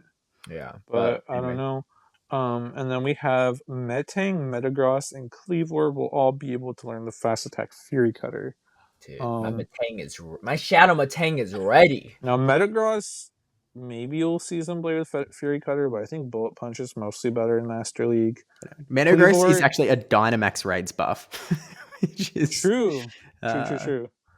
Um, sure. Cleavor, I think, is mostly just a worse Crustle. But Metang is actually the most impactful of these. It's got pretty decent bulk in the Great League. Um, and it has Psyshock that was buffed, was that last season. Mm-hmm. It doesn't have great other charge moves. It has either Return on the Purified or you run Gyro Ball. But most of the time, you're just going to be spamming out Psyshocks anyways. So, Metang will be interesting to see if it actually is relevant or if it's just like an early season like sim hero and it ends up taking like the Grumpig route. Yeah, that's sort of what I was going to ask, because like I've been hearing a lot of Metang hype, and I haven't looked into it yet. But like on the surface level, it feels like it could be Grumpiggy, but I don't know enough to be able to say. So I was curious whether you had like a take on like where it actually probably will land, if it actually is going to be any good. I haven't looked at it enough to say for sure. Um, I feel like me. I don't know if it'll necessarily see play in championship series. I could be wrong. It feels like maybe it'll be more of a GBL mon. Um, the advantage it has over Grumpig is that Psyshock is stab and a lot cheaper. Mhm. But again, it just doesn't have a good other coverage move. What's its pacing? How quickly is it getting to? So What's Psywave, so you're 4 energy per fast move, and Psyshock Oh, is Fury Cutter. 40. Or well, yeah, but it's Yeah, a same deal. Psywave Same comp. deal. Yeah, yeah. So you're 4 energy per, and it's what Psyshock is 40 energy. Okay. So it's going to be 10. Alright. Which is like almost the minimum viable move timing. Right. Like, Pokemon Yeah. would be legit. Yeah, 10 turns. So it'll be pacing the same as a lot of other things. So that's good at least because yeah, Grumpig does pace a bit slower, which hurts it. Yeah. And also the thing with Grumpig is like because it doesn't have stab, like its moves just don't always hit hard enough. Like I was running Grumpig in Retro Cup, and like I would get a lead matchup against Clodsire, and they would stay in, and I wouldn't even like win that matchup that comfortably. Yeah, I love seeing Grumpig with the quad star in the lead because I had like a Primeape in the back, so I was like, once I bring this low enough, I'm chilling with the Primeape. Right, exactly. Yeah. So like that's sort of where Grumpig faltered. Sure. And like Metang does avoid that a little bit with like the stab Psyshock, which is a good move, but I just worry about the lack of coverage. So yeah, I don't know. Sure. What do you think, Caleb? Do you think it's a Grumpig route, or do you think it's actually legit? Do you give it a boom or a doom? I'll just see, but I do think it's going to be more relevant than Grumpig. But that's not saying too much, right? Because Grumpig's not that relevant. So Hey, say that to Shadow Mimikyu. true. And Shadow Mimikyu is a fantastic player, but he also didn't make day 2 with that Grumpig. So True. it's It was fun Power, watching him though. He did put on a bit of a Grumpig show, and I enjoyed. Oh seeing no, that. for sure. He had like a 1-turn lag at one point too, which is really unfortunate against CTU. But luckily, he still ended up winning that one. But he should have been able to sidewave down CTU's Unova Sumpus before it took him out. But I mean, they're teammates and friends, so I'm sure CTU probably would have conceded anyway if that happened. But he ended up winning it. But yeah, I mean, I guess like if you're thinking about it, what's the Metang counter, right, in this meta? Because the problem is there's so many dark types in this meta, and occasional ghost types that Grumpig just doesn't have a lot of utility. Whereas in this meta, I don't know if there's going to be that many fire. I don't think there'll be more fire types than usual. And then yeah, if there's not a lot of ground types, then Metang's pretty safe. I feel like so. It's still weak to Maybe. Dark and Ghost, right? Like it's still Yeah, it's gonna struggle hard with Ghost because they hit super effective and resist Fury Cutter. At least Dark types are doing super effective with Fury Cutter, but your charge moves kind of suck. Well, Yeah. I think Also, if the Dark is Drapion or Moltres, then that's pretty rough. yeah. I mean, it's not going to be Malamar probably, but I think Fire usage might actually also go down because there's probably going to be less Claydol. Unless Metang becomes like really big and that just brings Fire like right back. But then you're resisting Swift, so I don't know. Yeah. The thing Okay. though, I think that I could see Corviknight being better because it does double resist bug. And obviously Corviknight would be a pretty solid Metang counter as well, I presume. And I could also see Shadow Typhlosion being as good or better, especially if we're predicting Claydol to drop off. Yeah. And then if Corviknight's going to be good, Shadow Typhlosion's good there. And then if like the thing too is if Samurott becomes one of the most popular waters, that's actually really good for Shadow Typhlosion because I believe it's a similar situation where Shadow Typhlosion beats its shields up, sort of like Shadow Typhlosion Yep. beats the Feraligatr because of that Thunder Punch. Yeah, But and now you have Blastoise. resisted Fury Cutter, so it's doing almost no fast move damage. Like, at least Blastoise and Feraligatr do some fast move damage to the Typhlosion. Fury Cutter is going to do nothing. Yeah. And you don't even have to. You could throw whatever because you can't optimize on that anyway. Right, so exactly. It makes it even easier. Yeah. So yeah, Yo, sounds like Carping's back in business. I just said that Fortnite's going to be good though. Yeah. Yeah, I mean, I ran both. So, Yeah. I was just ahead of the True. times. Okay, well, I mean, speaking of that, let's talk about the Championship Series because we don't know the full numbers from these updates yet. So Yeah. just keep that in mind. Some of them we do, right? Like Fury Cutter and stuff, but the energy changes. Yeah, we know the damage. We don't know the energy, and we don't Yeah, know we the never know percent debuff on Crunch. Yep. Yeah. So check in next week, I guess. Yes. Will we know next? Yeah, we'll know next. Yeah, week. Yeah. It starts- it I goes will off say on though, I Tuesday. think the Dene could be interesting too. Well, I'll take it with a grain of salt because you also told me you thought Dusknoir was going to be meta relevant, and that thing was not meta relevant outside of like a few GBL cups. Okay, so I thought Galarian Corso was meta relevant. Would have still been meta relevant this season, and I was mostly wrong until it counted most and it destroyed me in Portland. But speaking of Portland, let's talk about Portland because we had a pretty stacked group of players. Well, it was 106 registered players, and then it's Axon took it all the way. He's back to the throne. Yeah, I mean, we say he's back, but he's always been good, right? Yeah. He's just like I think his Yokohama and his 2022-2023 season was particularly dominant. Yep. Not because he's gotten worse since then, but I think it's just that people have gotten better, right? No, you know what I think it is? You know what I think it is? And this clicked for me. He stopped running winners- Metacham. No. In the winners interview, they were asking for wishes or predictions for buffs for the next season, and Axon was talking about some Metacham buffs. And what I realized is he's always been good, but I feel like this was his first really good performance since Metacham got nerfed. He got a 4th place at Louisville without Metacham, right? Yeah. It's pretty good. I might have missed that one. Okay, that's fair enough. I did notice that though, but yeah. He also hit top 8 in Portland after the Metacham buff. Metacham nerf, I think. Yeah, that was last year Portland. Yeah. Yeah. Okay, fair enough. So, but he did run a lot of Metacham here or there before that, and once at NAIC, which I think he realized he had to hang it up after that one. But that being said, yeah. So fantastic performance from him, and he had a really great meta read of Blastoise, which I feel like Kemku had a good meta read because I was like, Kemku got second. I was like, dude, this guy has no grass coverage. Like, what? Like, but he's got the Lapras with Skull Bash for opposing waters. He got Drapion that's like decent too, right? Into some of the waters. Kemku as well. was running a Maxie's second place team. Yes. Which interesting because he also got second team. there. Yeah, I was looking at that team because I did think it looked good, and I think overall it did still match up pretty well into the meta.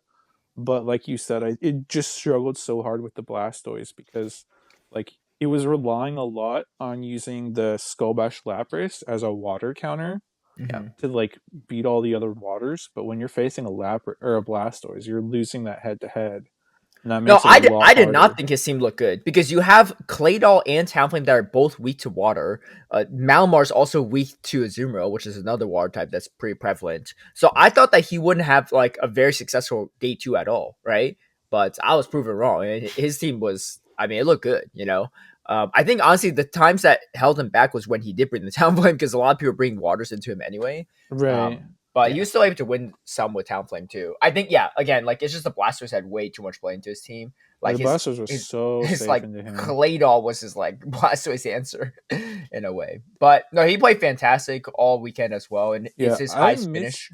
I didn't end up seeing too many of Axon's battles. I think I missed a lot of them for various reasons. But did he use the Blastoise a lot? I was curious. He did a ton, yeah. And into Chemcoop, I think he brought it into every single game. Oh yeah, I did see the finals because the finals it was so safe and so free. Yeah, Axon used it a lot. It was a non-shadow. I know Dialect bring the shadow, but outside of that, there really weren't any. And that was the one core breaker Chemcoop really didn't want to see. But honestly, that's a pretty good gamble, right? But there were 3 in the top 32, and they all hit top 12. One of them winning. So Yeah. It's So pretty solid there. We got a decent amount of other finishes too.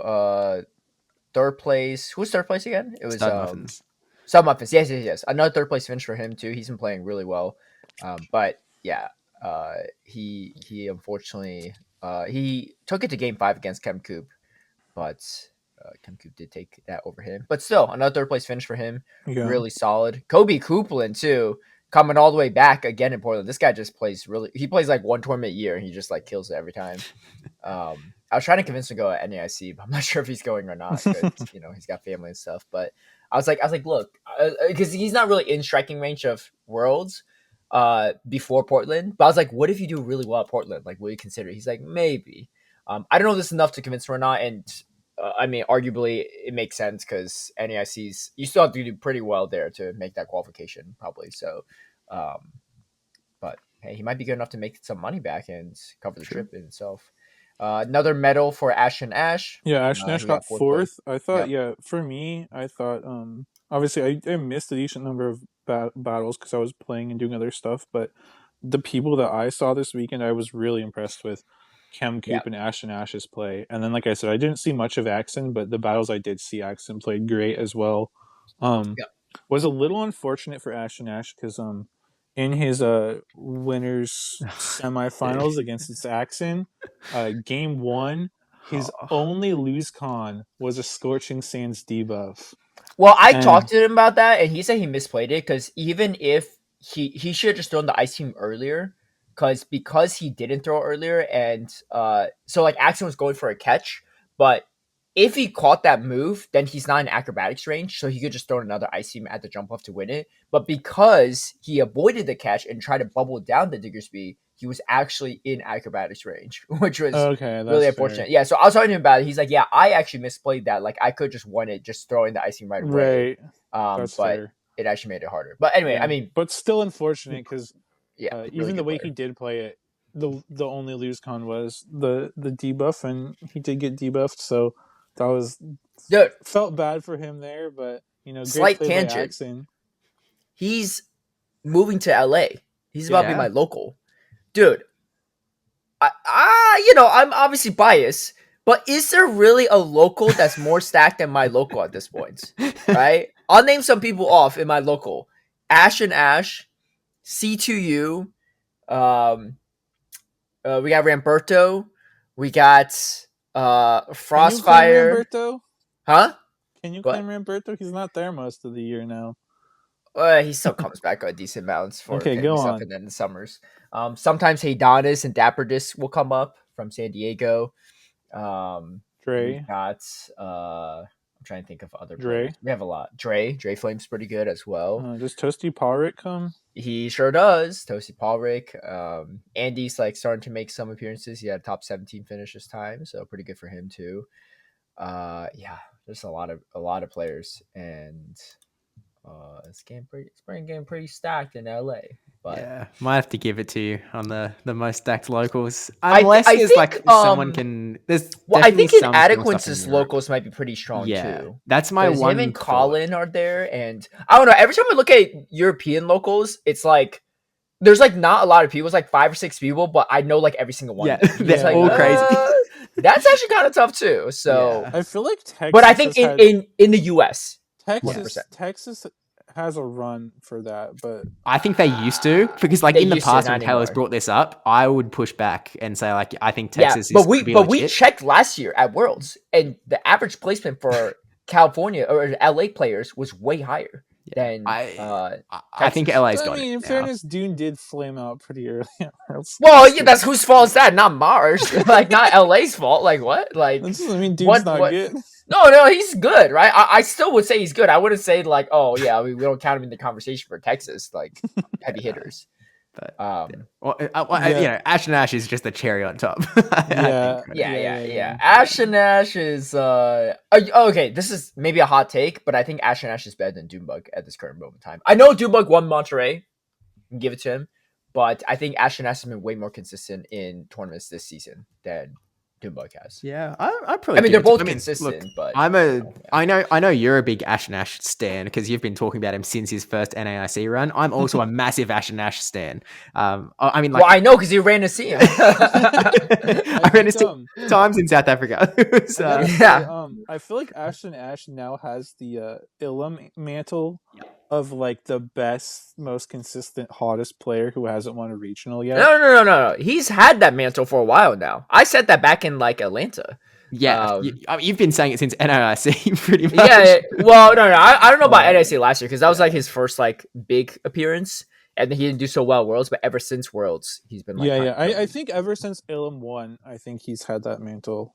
I think ever since Ilum won, it was so undisputed. ever since Toronto. I don't think there's any other name in the conversation alongside Ash and Ash. I mean, the only other ones you could really throw in there is probably Tomahawk and Arrow. I put Tomahawk above Arrow a bit in that respect, but I do think Ash and Ash is better than Tomahawk. Yeah, I put Ash and Ash, but not by much. Yeah. By a little I bit. think he's more consistent than Tomahawk. Tomahawk, sure, though. Well, yeah. I mean, I was gonna say Tomahawk's really consistent too, but like Ash and Ash's consistency is like slightly like half a tier above. I feel like in terms of his placements, but I feel like if I see Tomahawk in tournament, I'm like he's going to top cut for sure, right? He's probably going to top cut, make a deep run on day 2, but it's like I never am like I think he's going to win it, right? I mean, he could prove me wrong, but Ash and Ash on the other hand, I'm like I think he could win this one, and then he eventually. I thought he was going to win Portland, and honestly, if I think if he beats Axe in there, I think he would be in a much better position. Yeah. But because it was a 1-2 there, but I mean, Axon played fantastic. So yeah, for sure. Shout out to Ashton Ash too. I know he helped Steve with a lot of team building, helped Steve get those great placements. And both South African tours. He's the reason why you're going to Worlds. Yes, I'm full credit. Thank you, Ashton Nash. It's legit. Yeah. Plus all those flights. Also, I know that Caleb and I had a great time hanging out with him in Portland. He's just a really great, nice guy, fun to be around. And a listener of the podcast too. So shout out to Ashton. He says he skips the event stuff. So so welcome into the podcast, Ashton Ash. But honestly, he's such a nice guy because I met him in Buenos Aires and LAIC, and I guess that's why I've been leaning on him as a crutch for South Africa.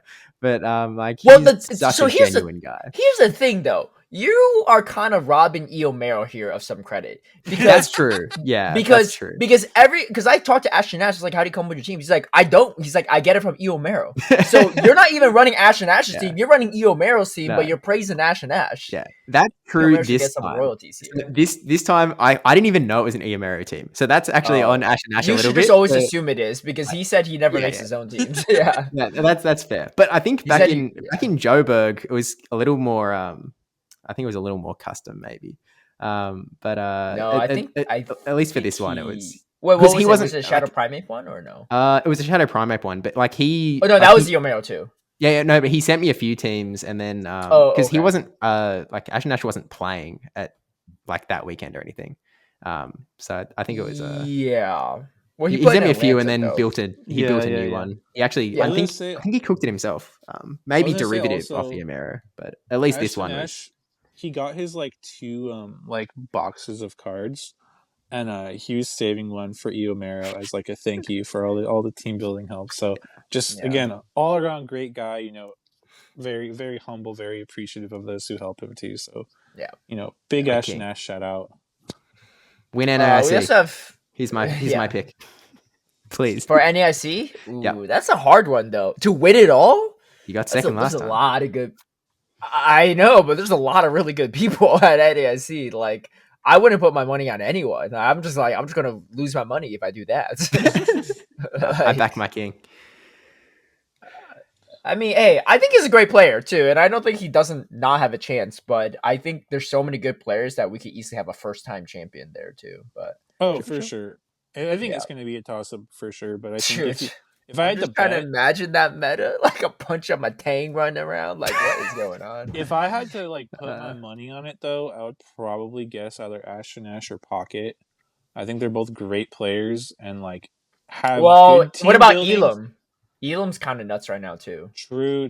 I actually think that I genuinely think that the best current player in the world, not to say they win every tournament that they're at, but the best two players in the world right now are Marto and Elam. By like, I don't know. Oh, Some of those European players are not playing the same tournament, so I am curious to see how they will do at Yeah. NAIC. But I think it's a little bit unfortunate that GoFest is during NAIC for Yeah. the European GoFest, so I we might guess lose some the players there. reason But that I picked the two I did is I feel like they're both phenomenal players, but they also both have very good team building skills and or team building circles of people to collaborate well with and come up with good teams. well, Are you Ashton sure you Ash's just didn't? circle is just one man. Yeah. It's a very close Leo circle. Mero, yeah. But are you Hey, sure you're not just Yu picking Mero, the NAIC Yu Grand Mero Finals from last year? seems like an incredible team builder though, because Well, I know. I was thinking. I was like, Ashton maybe Ash, I should DM this guy once in a while. Ashton Ash was saying he was gonna run the team that Marto just ran, that Yu Mero helped cook up. But then Yeah. because Marto ran it and won, he's like, well, I can't use that anymore. Everyone's gonna be targeting that. So I Yeah. certainly wasn't targeting that, but Yeah, but I wasn't yeah. really targeting anything. I'll change my team up at midnight the night before. So dude, Caleb's like keeps changing his team and he like hey, makes a switch hey, and he's like, did listen, it not work though? Did it not No, work? It it was pretty did. decent. But you change something, you'd be like, okay, what am I weak to? And we'd say something, and then you change it again, and it would spiral and worse until you're I like was 5 times spiraling. weak.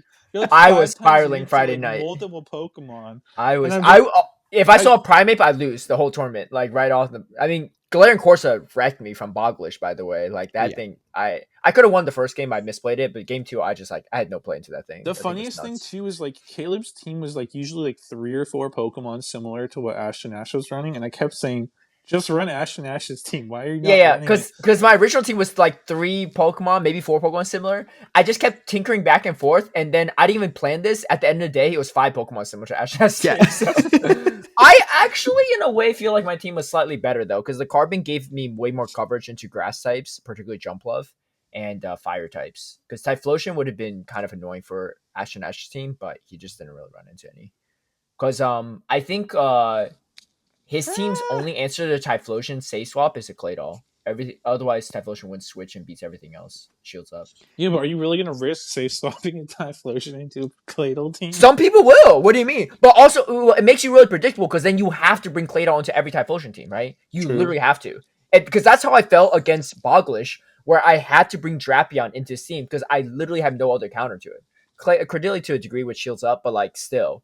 Like it's just like that's actually I even had more play into Corsola than technically Ash and Ash had into Typhlosion. But Typhlosion kind of dropped in usage. There's only Dapper Disc and a Deep Con with in the top 16 with it. So I think it ended up being a good meta prediction anyway from Ash and Ash. But Or from Eomero.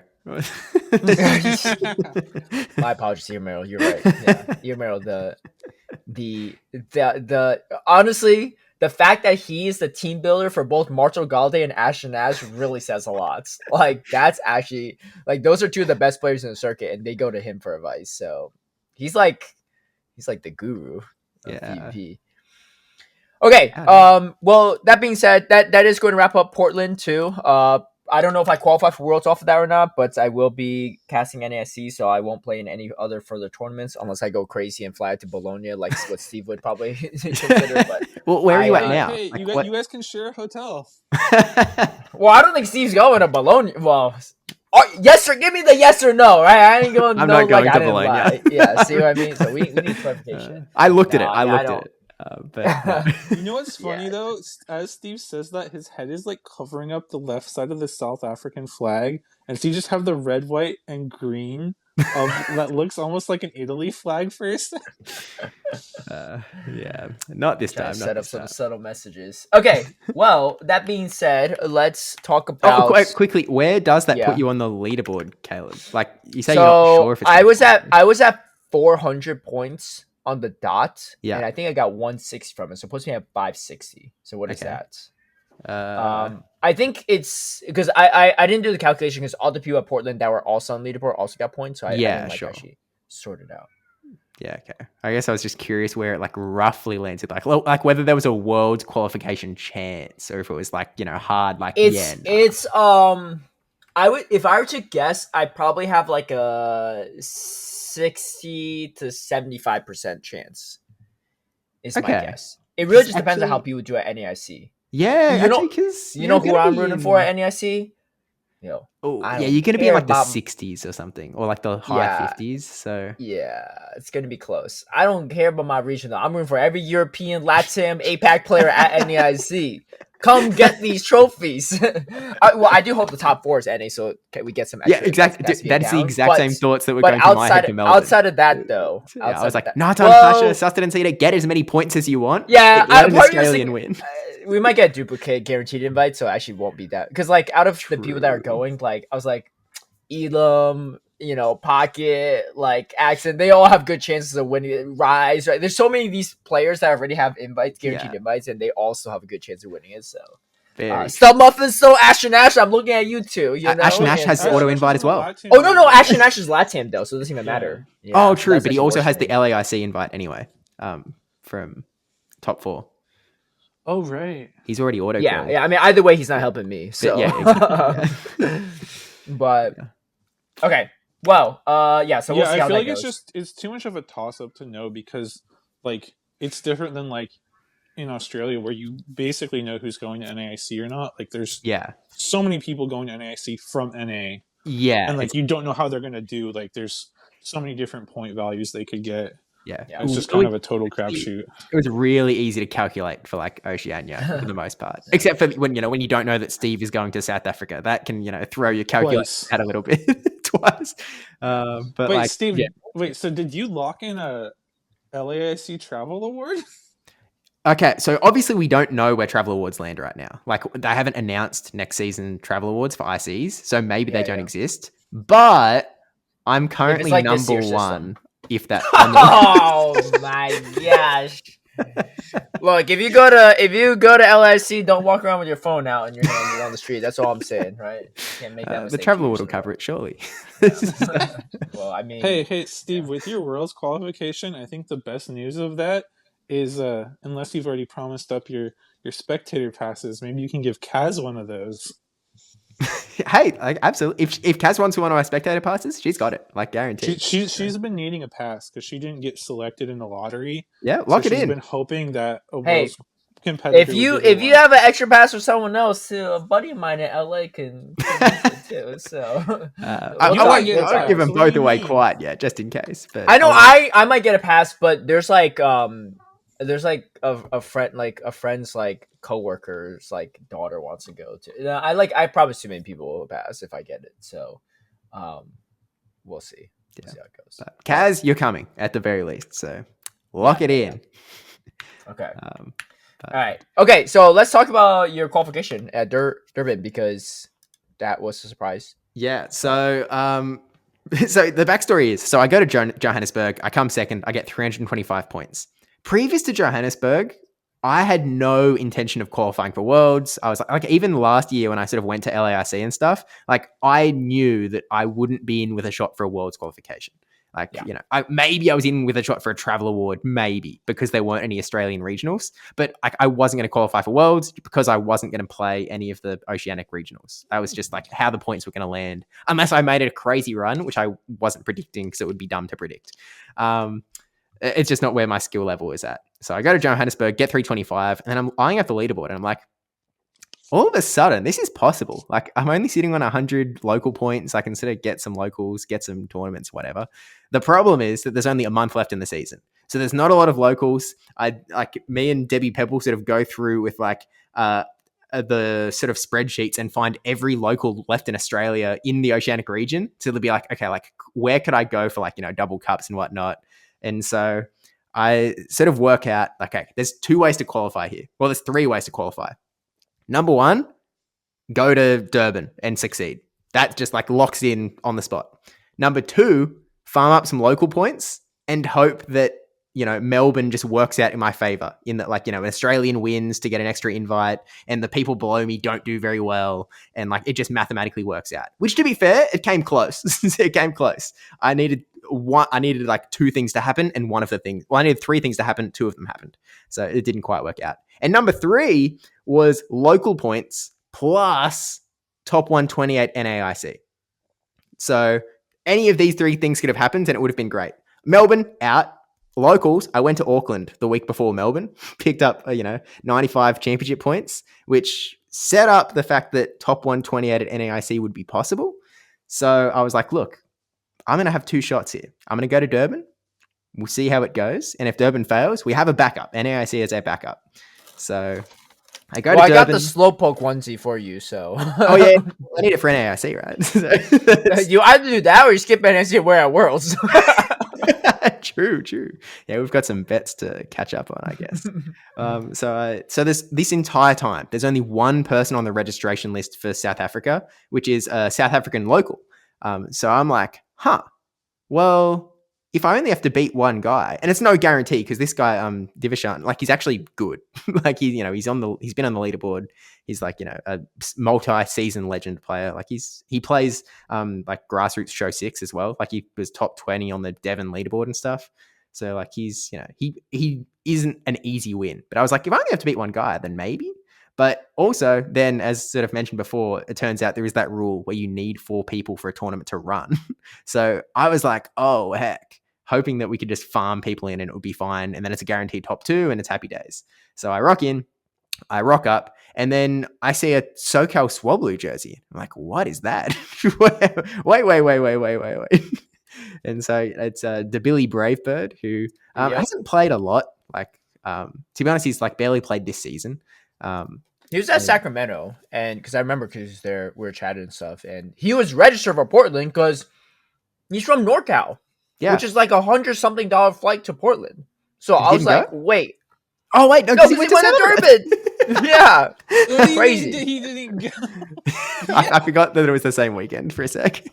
But yeah, okay, fair enough. So I see him and I'm like, okay, well, he's gone to a few tournaments actually. He went to really? LASC, SAC, San Antonio, Atlanta, and Milwaukee. So he's been to 5 tournaments before this one. He was sort of giving funny enough, he's gotten the same placement for 4 tournaments straight. Actually, 5 tournaments straight. He got 65th at Worlds, LSC, Sacramento, San Antonio, and Atlanta. That's actually kind of crazy. He was kind of giving me a vibe that like he basically didn't have championship points and like, he sort of didn't know the meta or anything. But okay, that totally goes against what he was. The fact that he played at Atlanta, he was basically like fibbing. 100%. 100%. Tinkaton. Okay. But he's been playing. He's definitely had championship points because he's locked in his Worlds qualification, I think, at this point. Has he? He didn't think he had, to be fair. He said he just got 65th a bunch, right? There probably wasn't points on most of those. Yeah, it was points at LAIC. What is he on the leaderboard? Yeah, I don't know. I don't think he was. I don't think he's high. Even though I don't know if the things like I don't know if those points are in yet. Are they, Steve? No, they're not in yet. But I know. I'm just curious where he's at before this one. He basically said that he would need to go on a great run at NAIC to qualify, is what he was saying. Even after second place here? Yeah. Are you sure? Really? Yeah. Wow. That's what he was. He could be wrong. Like he could just have a misread of where he needs to land to qualify. But I don't think he has like much in the way of local points either. Because he said that he needed to try grinding locals as well. So I'm not sure. Interesting. Wow. Anyway, so I see him, and we're chatting and whatnot. And he's like, oh, apparently there's 8 people. And I'm like, 8 people? Okay. First of all, what the heck is the deal with the registration list? Turns out that the guy just stopped updating it. Like the organizers just weren't updating it. So I was like, oh, fair enough. And then he was like, oh yeah, apparently it's 4 locals and 4 internationals. And at that point, my stomach just dropped. I was like, oh, heck, this is going to be tough all of a sudden. But because it was... Wait, so who were the 4 internationals? You, him... So at this point, I had no idea. I was waiting for not Pokemon Maker because he obviously qualified in Melbourne, but I was like, oh, there's going to be like some Japanese player here. This is not going to go well. Turns out it was like only 3 international players, one of them being me, one of them being Bravebird, and the third one being Detective August, which is a name that you will only recognize because he was the German dad that showed up to Johannesburg. And so I was like, okay, well, that's not too bad. And so what it turned out is that there were sort of 3 legit players in myself, Divishan, and Stabili Bravebird. There was Detective August, who had a very legitimate team. He played decently for someone that was very new in Johannesburg. So he took a game off me, even though it was a dispute game. My switch button wouldn't work. And then the other 4 were TCG players that just wanted prize packs. So I was like, oh, so you have to get top So you got the 4. top 4 locked in. Well, it's double elim, so you don't know exactly because you can get unlucky, right? Like the pairings Yeah, I could guess work so, out in yeah. such a way that you get not dinked out. But there was and round 1, I'm supposed to get locked up against Divishan, who again is one of the people I'm worried about. Wait, real quick question. Sorry to Yeah. interrupt, but is Divishon related to Havashon? No, that Okay, that 'cause is they have, like, very, the very similar names. Oh no, it's Havashin. Sorry, I thought it was Havashon. Okay, Oh, okay. yeah. I get confused for a second. Okay, Yeah, similar names, Gotcha. but yeah, both on the thingo. And so round 1, I'm locked up against Divishan. I'm like, oh heck! But then I'm sort of sitting there and I'm like, wait, are we sure this is like? Is there a bracket? Like, are we sure this is double elim? And I asked the organizers, and they're like, it'll do whatever the system does. And I'm like, the system? You mean like Tom? Because Tom can't do double elim. And so I asked again. I'm like, hey, is this double elim? And they were like, no. And I was like, okay, hang on. Well, hold. The rules say, because I was checking all of this, if there's more than 6 players, You're like, I need to dodge this Divishon guy no matter what it takes. Yeah, this is We not make the happening. bracket. No, do it again. And so like I end up like, helping them set up a challenge bracket because they, like these organizers have never had to do this before. It is so like retrospectively, it's actually so silly that. Wait. So also the tournament at Johannesburg then shouldn't have been like this. It should have been double elim too, right? Johannesburg was fine because so the rules say, because again, I read it, 6 or less players, they can run it as like round robin sort of shenanigans. But as soon as it hits 7, you have to run double elim. And so because this one hit 8, Johannesburg was only 4, they had to run double elim and they didn't know how it worked. So I helped them set up the challenge. And then this is where my hands are off here. They're like, okay, well, we need to add in the player names. And so I put in my name. And then they give a sheet of paper to the table that I was sitting at with the Billy Bravebird and Davishin. And he's like writing the names in. And so that sort of works out as like 1, 2, 3 seeded. So we dodge each other. And so I was like, yeah. Wait. Oh, they didn't actually seed it? No, it just no like seeding. was okay. It was just the order. Because I saw you number 1 seed, which will also make sense based on how many points you have. But, yeah, it would have made sense. But yeah, it was just because my name got entered into the system first, which like it just worked out in my favor that we dodged each other. And then that makes sense because all 3 of you went 2-0 in the first round. Yeah. Those poor TCG players. Yeah. So basically, I just got lucky enough in my run that I only had to play the TCG players and Detective August to get to top 4. So like you could almost call it that I just like guaranteed 300 CP based on how the bracket landed just by paying to enter. So Gotcha. So basically, it went awesome. And then unfortunately, like I had to play DeBilly Braveford twice in the winners bracket and the losers bracket. And his team was a little annoying for me. One, because it had Unova and Stunfisk, which I didn't like. But then also, he was running, and this isn't going to sound spicy anymore, but he was running Fury Cutter Golisopod before Fury Cutter is about to get And so I had no idea how it worked. Bad though? Oh, I didn't even know. So like, game 1, he's running it against me, against my Credilli. And I'm like, what is going on? Like I know this matchup. What's happening? And then it was like, it hit me mid battle that I didn't read the team sheet properly. And I was like, oh, heck. Oh, that's good. That happened to Deeb at Portland. Oh, that was so tragic. Dude, he was trying too hard. He shielded a fly from Talonflame because he didn't read that Chem Coop had flame charge on Braybird. Yeah. On his Azumarill, he shields it. And then, this is the big goof up, he swaps in his Tinkaton when he has switch advantage into the Talonflame trying to catch a Braybird. Of course, it's just another fly. And then, he had, and Coop had Azumarill in the back. So he probably could have just straight up lost that game too if Deep didn't. Well, yeah, because then Coop, that, I think, got like a flame charge off on the Tinkaton to then throw a boosted fly at the Azumarill. Yeah. I mean, even after that, too, the Azumarill half health. He had his full health Azumarill in the back. Like, but that's okay.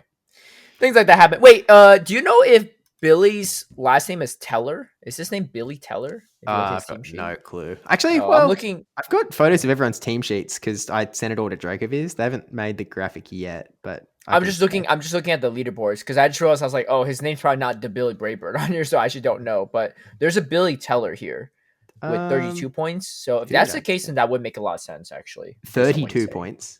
Yeah. Oh, that would be like nothing. No, because he would have got points at LAIC for. Oh wait, was top 128 not getting points because it was it didn't. Well, he got 65th that.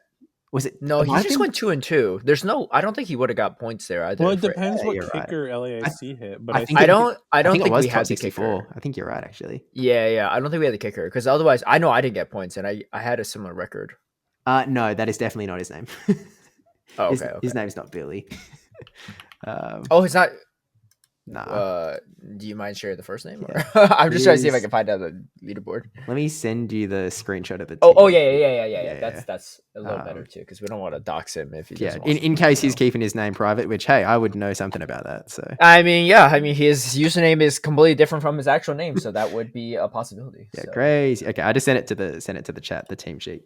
But yeah, and to be fair, like some of these guys did have double moved mons and stuff, but like my round one opponent, he did have a Caterpie on his team. Not because like he wasn't a team full of Caterpie, Weedle, Cocoon or anything. He just was like, yeah, that's my. He just wants a bug coverage, right? Yeah. He knew it was going to be good into Claydol. But yeah, no, he just wanted a mascot. And I was like, hey, I've got a YouTube video running a Caterpie in a local tournament. So fair Hey, enough. someone let Cowboy Caterpie. you know, let him know Steve, about if it. you didn't do so many videos with Caterpie and Zacian, you wouldn't have been or not Zacian, Xerneas, you wouldn't have Yeah. been scrambling for so many locals. At the end Dude, of the I day. know. I thought about this so much in this last month where like, because I've been using my locals for content instead of using them to try and get CP, I was like, it's like I had to go to New Zealand to get local points. I was Yeah. like, oh. My problem is I was using my locals for points. I still wasn't getting them in a lot of them. So could be worse. It could be that you're Steve- trying and still Steve, failed. Next year, you just max the points first, and then you do the content. Yeah, look, I think like I do not plan to qualify next season. Like this very much burned my travel budget for because my initial plan was that next season I was going to go. If you have travel for LAIC though, True. and then you get travel for UIC. Okay, let's slow down on that one, but maybe. I'm just saying. but, I'm like, saying my- one thing leads to another. Next thing you know, he's going to South Africa 3 times this year. So Yeah, you never know. But my original plan was that I was going to go to all 3 ICs next season, and that was going to be like it for me as far as like travel, and then Worlds, obviously. But yeah, I sort of pulled that budget forward to hit South Africa twice, plus Auckland. And plus so, NAIC. and well, I guess I'll drop it now. I am going to NAIC. It is. Well, you said it too because we yeah, said the slowpoke. Yeah. I booked it in case beforehand anyway. So at the same, like in one weekend, like I booked after Johannesburg, I booked Auckland and Melbourne because that wasn't booked yet either. Auckland, Melbourne, Durban, and NAIC because I was like, look, out of all of this, I should qualify. Like I Steve's backed just myself. watching his bank account just disappear and crying. All for the travel award, man. But yeah, so I'll be at NAIC, but that pretty much locks in that I will not be at NAIC next season. So, catch me at this one, I guess. You know what, Well- Steve? You know what? At this rate, Steve might just like move to South Africa, just set up shop there. Well, I've got by far the most championship points out of South Africa because I'm the only guy other than Detective August that played in both. So it's like, hey, it's pretty good. But I'm Hey, also they- like I was a They have little 5 worried Worlds that invites, right? 2, I thought. No, 5. Oh, really? Oh, that's Yeah. kind of crazy. But that brings it so low, actually. It does mean that one of the Especially with their TCG one auto players. invite too. True, yeah, because I guess we should probably actually talk about the tournament a little bit in that sense. In that Divishan did end up winning, which I thought was very cool because like it meant a South African local actually won the tournament, which was awesome. After none of them played in Johannesburg, Yeah. so But did you talk to him and ask him like if he just didn't know about the Johannesburg one or maybe he wasn't free?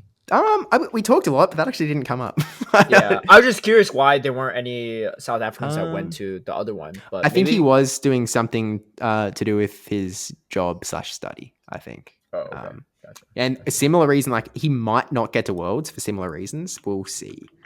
Which would be a shame because, like, obviously it would be awesome to actually have South African representation at Worlds, Yeah. but we'll see. I mean, like, there's going to be some other people qualifying, right? Like Shep will qualify even though he's in the UK because he's on the South African leaderboard.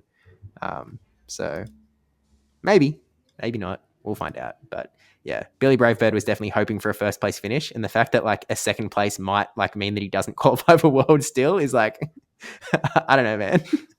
Like I was pretty happy for second place in Joburg, even if I didn't qualify at the time because it was a funny enough title to grab.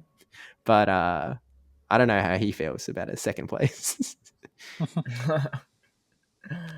see. Okay, I could not find the Billy Braybird on the leaderboards because he's not. Maybe he using has his 0 full name points. either. So. No, he definitely has something. I'm looking at I'm looking at the spreadsheet that JJN has because he has everything Yep. tied up to it. Yeah, So that's right. he should definitely be on there somewhere. But You know, RC Cola, if you're still listening, let us know. Yeah, I guess also importantly, Divishan's winning team that he just swept right through with was Tinkerton, Shadow Drapion, Claydol, Shadow Jumpluff, Furret, and regular for Relegator. So Furret gets a win, which it got a win last weekend, I think. So I got guess, 2. Yeah, true. It got 2. So I guess not new deal, but still got the Dubsky. So. Oh, Steve, you'll get a kick out of this. Until like the last minute, Caleb had Furt on his team. I was scrimming. I wasn't scrimming with it. I was GBLing with it because I didn't scrim at all for this tournament. Yeah. But it felt okay. But it was just a little bit awkward to Drapion, and then you kind of have to shield against pretty much every water type. So yeah. Great into Claydol, but maybe I should have kept it because I need more Claydol answers. But there's that. Oh yeah, he's not on JJN's like top 140 or something rankings. So he's a little bit outside of that. So I mean, it makes sense based on what he's told you, right? Wait, did you check JJN's like Worlds thing from last year? No, if he qualified for Worlds last year, you should be able to figure out what his leaderboard username is and then find him. I mean, I could do all that, but I don't care too much. For all that. But yeah, I was just trying to see how many. Looking for the last I was trying to see how many points he has. But if you've had the top 140, then I get it, right? Like like what Steve said, like he needs. I was just curious if he actually really can't make it without NAIC, but it looks like he probably looks like he needs NAIC or like locals, which obviously like the downside being that like after Durban you've got 1 weekend of locals and that's it. It's probably not a lot of opportunities there. Yeah. But. Okay, well, wish him the best of luck too, and congrats to you as well for qualifying. I'm pretty safe on the whole. Technically, like nothing's guaranteed, which is part of the downside of this, but it's a lot more guaranteed in Oceania, where like Well, you're above Jins at this point too, right? Yeah. So you need like a couple people to surpass you all. Well, there's below me on the qualification list, everyone except one is playing NAIC. Actually, that's not true. Godzillama's below me, but he has an auto qual, so it doesn't matter. But like every other one that is qualified is playing. So if you just sort of like safety wise assume they all get points, the only one that will be below me who isn't playing is Ztab. And then so it's just if there's 2 or more people below that on the leaderboard that go to NAIC and crush, wait, Ztarb's qualified though, or he's qualified. He's qualified. Okay. But he's not going into NAIC. So he's just a buffer for me. Is it possible for someone to overtake Ztarb's spot? It's possible. It's unlikely because I don't know. I don't know anyone going to NAIC that is not already qualified currently. I see. But there's been some mentions maybe Rocket Claire goes or something, but like. There's some people that could pull a Steve. Yeah, exactly. There could be people that pull a Steve, but it's pretty rare that happens. So pull a page out of your book, dude. Because I remember I was talking to Jins, right, who's obviously on the Australian leaderboards, but he's also a local mine, and he's like, "Is Steve going to Durban?" I was like, "I don't think so." Like I literally talked to him like this week, and then I woke up and I was like, "What the heck is this?" I DM'd him right away, like, "Look at this. There's no way." Yeah, and he's like, "Wow." He messaged me as well. He definitely messaged me. He messaged me like going like, "Hey, you going to this? You going to this?" I mean, he's trying to gauge for himself.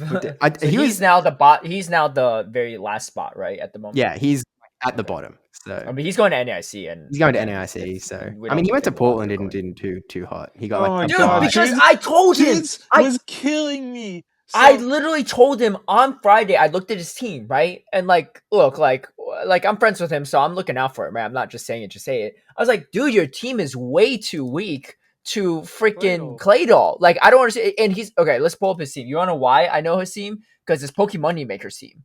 Oh, and I don't know how Pokemon Moneymaker did well on this, but wait, how do you spell Pokemon Moneymaker? Pokemone. Oh, I see. Yeah, okay. Yeah. It's no Y. But I have it. Okay. Yeah. Lapras, It's Claydol, Tinkaton, Shadow Drapion, Cradilly, and Talonflame.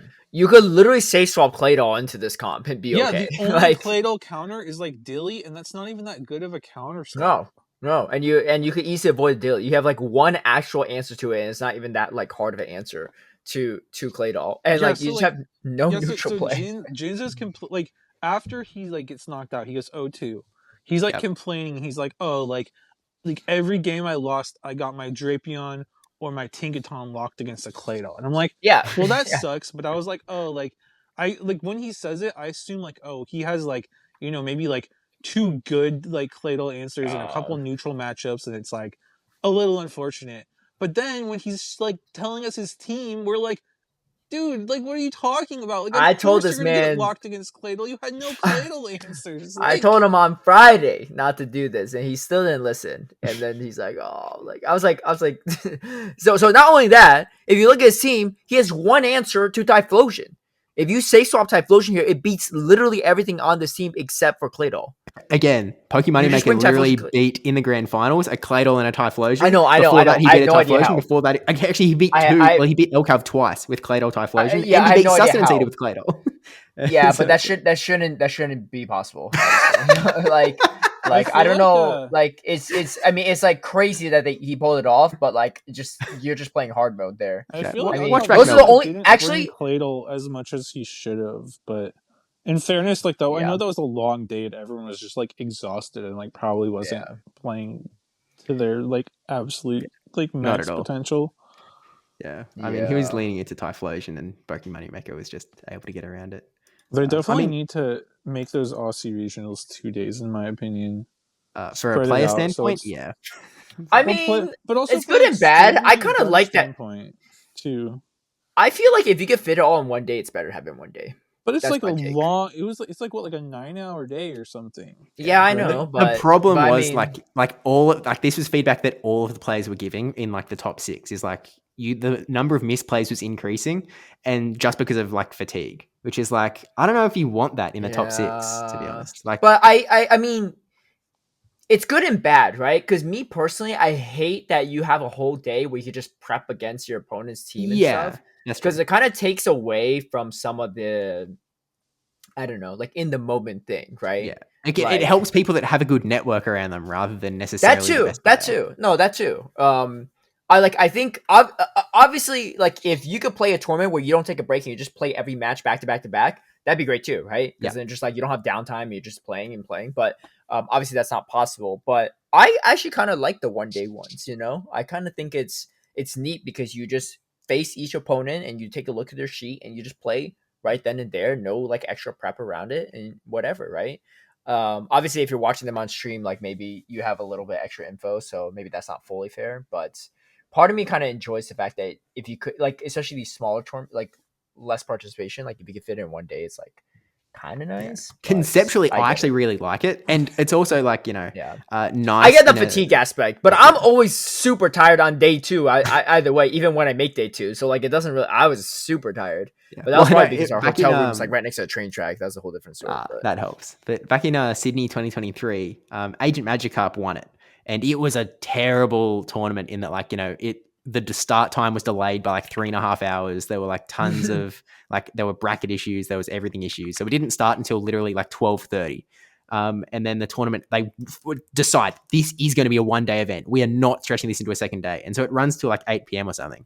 And the Agent Magikarp who won it, he's like, man, like like I'm a super night owl, man. Like I do this for work. So as everyone else is getting more tired, I'm getting more amped up. So he was just like he was going anti-fatigue while everyone else was getting fatigued, and ended up winning the whole thing. And he like he says like part of it was the fact that the tournament ran so late. I think it really helped me. yeah, But like I yeah, don't think it's not awesome that happens. But yeah, if there were less yeah. delays and stuff, then it I see makes the pros and cons. yeah. I'm sure like if again, and this is me saying it right as someone that's not playing a 1 day tournament. So like maybe if I'm in their shoes, I'm like, this kind of sucks actually. So it's just my opinion. But again, I haven't really experienced it from that. I played in that Go Fest Seattle tournament once, like 2 years ago.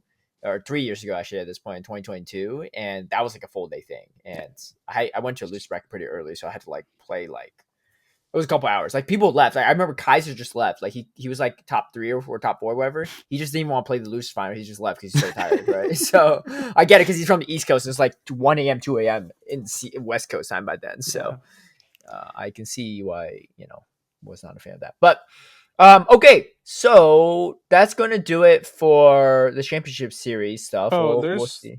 there's one other thing real Yeah. quick. Yeah, what's up? Is they made an announcement last week. Let me find this really fast. Yeah. It's about play points. Oh yeah. Yes, That's yes. right. I remember. I haven't set that up yet, but I need to. So basically what it is there's these things called play points. We've mentioned this like a while back, like at the beginning of the season. Basically, you get them for participating in like play Pokemon of like sanctioned events. So that's going to be like Worlds, ICs, regionals, special events, cups, challenges, TCG pre-releases, and even just like casual league play. And there's different like play point values based on like the type of event. So like the smaller ones I think are like 1 point, but like the ICs I think are maybe like 3 or 5 points. Anyways, and you can find all that information somewhere online.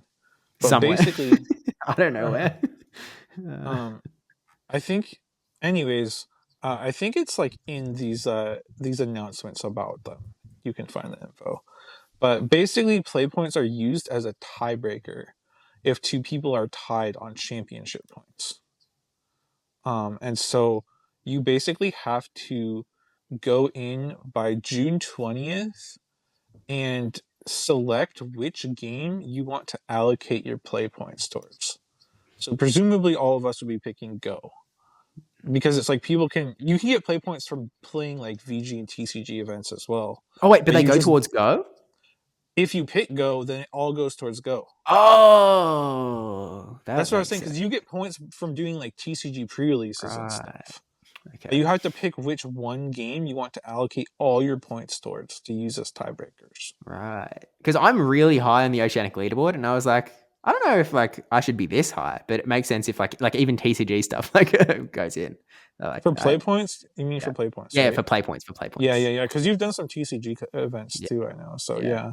I see. Yeah, so whatever you pick, they all go towards that one game. Again, it's going to be a very niche case because most cases you're not going to be tied with someone on championship points in a case where it like matters, but like you never know. Maybe you're tied for like the last Worlds invite or the last Travel Award invite, and those play points do come into play. So again, by June 20th, make sure you go in and select that. Yeah, there's actually I'm looking at the Oceanic leaderboard, obviously. There's actually, it's not going to happen, but it would, so Jins is in last. Directly above Jins is Z-Tab and Avrip, and they're tied on championship points. If, in a world where that sort of hits the bottom of the leaderboard and only one of them were to qualify, they're currently 2 play points apart. So it's like, if you're in that position, you actually want to start like making sure you're attending locals just to get play points for the tiebreaker, which is crazy. It's like, again, there's no Go tournaments. Maybe there's a TCG tournament I can jump in just so I can get a play point. Well, and you can do like TCG pre-release, or just like some places just do like casual league where it's not for championship points, but you just like check in with your player ID and like that counts too. So. Oh, it says World Championships gets 3 play points, and some side events may also award play points at Worlds. It's like, what are Worlds play points going towards? I don't... Just future tiebreakers, like... What, is it like cumulative all time? Or is it like... Maybe. No, because the leaderboard, like there's a 2025 leaderboard for play points. There's not an all-time leaderboard for play points. Oh, well, maybe it's going for the next season. Maybe. I don't know. But it actually says for the 2025 tournament season, play point values are awarded as follows. And it says World Championships at the very bottom, 3. Yeah. Well, so what are the other values? Can you read that off while you have it up? Literally everything like local or TCG or VGC or online tournaments is 1. Regionals are 3. ICs are 5. Worlds is 3. Okay. That's it. So there you go. So yeah, just make sure you do that. Yeah. General PSA for everyone that does play Pokemon stuff. Again, you have till June 20th. Yeah. But that should wrap up our play Pokemon segment then. Cool. All right. Good to know. And then let's just talk about YouTube comments because we're running pretty long today. So let's cover it. AJPC says, "What's up, baby? What's up with you, AJ?" Will Hudd says, "When Caleb told his story about trying the cat food, my mind immediately went to SpongeBob episode where he lost his identity and kept eating Gary's snail food, retracing his steps." Wait, hold on. So I didn't watch this episode. SpongeBob is hilarious. So I've only seen a few, but every one of them I've like laughed out loud at. So SpongeBob lost his identity and he kept eating Gary's snail food to reach. Gary is a snail in the show, but why would he eat his snail food? Because I don't get, how does that work? Okay, Did I'm you also trying to know? remember because I've seen like every episode of like the first however many course you seasons of have. SpongeBob. Yeah. What do you mean? Of course I have. I'm young. There was the kids show. What do you mean?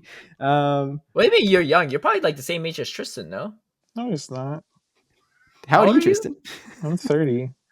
I'm 25. Oh shoot, you're a lot younger than I thought. Whoa, holy, you're like a whole decade younger than me. That's Yeah, actually. man. I thought He you were just turned in older. his PhD. What do you mean? Yeah, what do you mean? What do I mean? Most people don't finish their PhD at 25. What? What are you talking about? The More US people finish kind their of takes PhD. longer.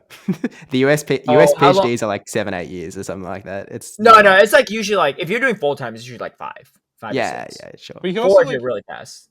I But think he didn't do like a master's, right? You just went from undergrad to PhD. Yeah, honors to PhD. but even Australia. then though, like usually, well, I don't know what you finish undergrad in Australia, but usually in the US you finish around like 22. Sorry. Yeah. So then plus 5 years, that's like 27. If you go straight through. PhD's it's taken like 3 years ish, give or take. Well, and then you graduate at 22 from undergrad, from college. Hang on, PhD 2, 3, 4. Oh no, 21 was my last undergrad year, and then 22 was my first PhD year. Oh, so you graduate college early, right? Or is I mean, that standard? not super early. Most I mean, people graduate at to be 22 fair, my in the birthday's US. like late in the year, so Oh, okay, gotcha. yeah, that's probably where Okay. it comes into it. But anyway, Okay, yeah, okay. You're okay. anyway, I've seen Anyway, SpongeBob. Gary. Yeah, well, I'm trying to remember that's the pretty episode. funny though. I was listening to that last episode and I was like mind blown that Caleb just like regularly eats cat food. Oh, Like, what is going on? is different. Licking the lid to make sure it's not like expired or poisonous is a whole different thing. Regularly puts cat food in his mouth and tastes Not it. regularly, because I'm not regularly giving them canned food. But if I regularly gave them canned food, then yes, regularly I'm licking the cat food lid. Anyway, But like Tristan doing it left. more than once or twice is just wild to me. Like period. What do you mean? Like, Each can's separate. Each can is Oh! separate. What do you mean? Wait, what's the snail Okay, thing? I googled it and I remember. Yeah. So he's like, he's trying to figure out, he's trying to retrace his steps in the day, and he keeps like, losing it, and so he does the same steps like over and over and over again, and at some point in the day, he like, most important meal of the day, and he like, licks out Gary's food out Wait, of like. why he's okay? So he's losing his memory, but he's also forgetting that he's not a snail. I don't know. So he's retracing his steps, and in the steps of that day, he tasted like the Gary's food. Wait, why did he have to taste Gary's food to find Gary? I don't remember. He was just retracing his steps, Just- and that's what he you're did. That's what he did on the overthinking it, first Caleb. run of his day. What do you just- mean you're overly? I think these are overthinking it. very normal questions on why SpongeBob's eating snail food. I have a great reason No, why he's I'm thinking- licking. This is why you're eating cat food all You'll the have Well, to- I explained it. Hopefully, it makes sense. Anyway, Well, maybe Tristan it's left a similar. comment saying, "I'm pretty sure the premium access for GoFest was already sold out by the time you guys recorded. I think value from premium items with that pass is pretty crazy. I would have likely gotten that if I was going and it was still available because I would have covered my raid passes and incubators for the in-person GoFest plus global GoFest and beyond. A lot of the people going to in-person GoFest are hardcore grinders and might burn through those raid passes in that single weekend, and it's better value than whatever budget they're probably had for raids anyway." And then someone preemptive faceplant says it sold out the day it was posted. My wife and I tried to get it that day and it was already sold out. Damn. Okay, they didn't That's say that. unfortunate. So it must on be the the web- premium. It must be the premium. Yeah.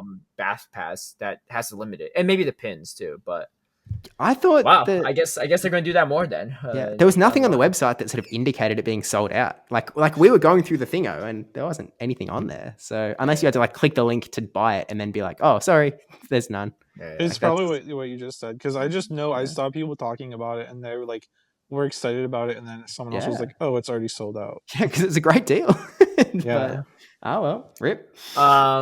Artemis Dragon says, "I'm happy to say that my comment from the episode 201 didn't age well. Like everyone else, I just expected Boomburst to get another buff, but instead, Niantic really came with the thunder. Halloween Cup is going to look really different thanks to those huge buffs to the bug types. Exciting times. Yeah, exciting times indeed. We'll see how that goes though. Hopefully the meta's not like too RPS. I have some hope that it won't be. I feel like part of the reason is because there's like a big power creep this past year, right? Yeah. Things are constantly getting buffed and things aren't getting nerfed. And I don't particularly hate that because a lot of things now have play, right? Yeah. Like, yeah, they nerfed Crunch for Drapion, but it's still strong, right? Yeah. They didn't nerf Azumarill, so yeah, the poison types are around, but it wouldn't be crazy to me if people still ran Azumarill. Because yeah, there's a lot of poison types, but how many poison types you gonna run on one team? One. 2 max, right? Yeah. Probably 1, but 2 at max, right? Yeah. So it's still not that bad. Like it's not like Azumarill never had play when Toxapex was around in a few tournaments. Yeah. It's still at play. You just had to avoid I Toxapex. think So. yeah, the thing too I liked, I was talking about this with some people in Portland, and the thing that I feel like I've noticed is when the meta condenses more, that's when it becomes more RPS in my opinion. Because the Yeah. meta condenses and then you try to find the hardest counter, the hardest meta viable counter to the best or safest Pokemon. Like that at the beginning of that like Whiscash Gligar meta, I thought that meta was super fun and dynamic at the very beginning. But then people were like, oh, Whiscash is too safe and too strong, so I'm going to run an Altari or a Mantine. And they were like, Gligar is too safe and strong, I'm going to run a Skarmory. And then Yeah. Skarmory's too strong, I'm going to run a Lantern. And so that it condensed and became more RPS. And like even like the meta that we had that started in September, like once we got Galarian Corsola and Annihilate came back, I feel like that meta condensed and became more RPS. Had like the Diggersby for the Corsola and all that stuff. But I feel like the current meta, because there's such a variety of viable Pokemon, we have 2 viable fairies in Azumarill and Tinkaton, and like even like Galarian Weezing is like more of a niche pick. And we have a ton of viable waters, right? Azumarill, Feraligatr, Blastoise, Lapras, like even Quagsire, Swampert, some niche, Golisopod, niche like Jellicent play, right? There's a ton of water options. We have 2 fires in like Talonflame and Typhlosion. We have great ground variety with like Claydol and Diggersby, Unova Stunfisk, and some Mudboys here and there. Um, we have good like grass variety between like Jumpluff and Cradilly and like Furret as a pseudo grass. Like I think there's so much variety of viable Pokemon that like it's hard to really like try to like hard counter and RPS the top concentrated meta because there's that variety and like sure you can bring a harder counter to like one Pokemon, but other people are going to be running different Pokemon that do similar roles.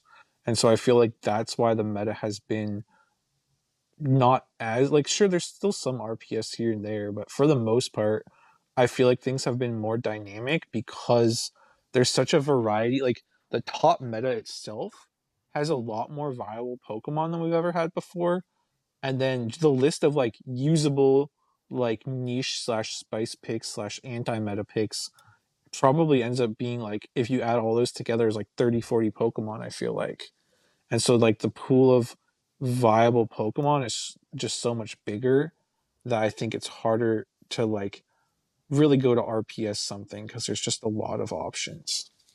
I think that it makes it so that you are going to end up like I still think there's RPS scenarios, but it's only going to be RPS scenarios into certain teams / certain Pokemon. So like I'm thinking back to like HK Assassin's team from like, a few regionals ago, and there were definitely like, some RPS picks running around. Like, I mean, Superior itself can be Yes. like RPS into certain teams. And so I think like you can't guarantee that you're going to avoid RPS, but the entire meta isn't going to end up into the same RPS every single round, which I guess is, nice on that front. Right. Yeah, I think you're right. I think the main exception is people running like Superior Unova Stunfisk. Those teams tend to be much more alignment heavy. But yeah, besides that, it's not like every team has a Skarmory and a Gligar. There's a lot more variety, so you're not ending up in all those same matchups all the time. And there's there's obviously still hard counter matchups running around. Like, you can still end up with a Claydol locked on Tinkerton and be like, heck, and be in a little bit of trouble. But yeah, I guess you just sort of hope you build a strategy that plays around it a little bit, and you don't run a full RPS line of 3. Right. Well, and even that matchup, like if you're able to get shields down and and you've like chipped the Claydol, like you can usually, if they don't have Scorching Sands, like you can tank a charge move and you still hit for neutral. So it's not a great matchup, but there's still sure. It's just one example. Something There's you can do. there's other hard counters running around. But fair enough. Yeah. Okay, well, exciting times. We'll see how the meta shapes up next week, but personally speaking, I'm looking forward to it. And I don't know. I feel like the metas this entire year so far since Worlds last year have been pretty solid. Yeah. I feel like they've been making some decent changes. Well, it was like September. What was the December update again? Was that was wasn't like a the Skywave ice one? No. December was like the Ice Punch, Fire Punch, Thunder Punch buff, and like Yeah. Thunder Fang buff. That was one a was probably like the smaller one. smallest change, and Yeah. then That the was last one was pretty change, solid. but Yeah. like Corsola came out at the same time. Yeah, Galarian Corsola came out at the same time, and Annihilate and Primeape had like just been released. So Yeah. even though the December update was smaller, we still saw some meta shifts because of the new releases. Yeah. I think towards the end of that meta, I think was probably not probably the worst period of the meta we've had, but even still, it wasn't terrible. Just because we got into that like Corsola Diggersby, like Annihilate RPS triangle a little bit, but Yeah. Besides that, I think I agree. Like overall, the meta this whole season has been quite good. A lot of fun. Nice to see some new Pokemon popping up and being good, Mhm. and for the most part, a lot of like neutral dynamic counterplay. Yeah. I mean, I think like, this is like once every 3 months, right? That's a long time to just be playing the same meta, because if you don't make much changes, that's half a year of the same meta. I No agree. one wants to do that, no I one wants to agree. play that meta for that long. So shout out to those at Niantic and Scopely whenever that official change happens. But I think most people are very happy with this, and I'm glad to see it come to fruition right before Worlds. Anyway, that's gonna do it for us.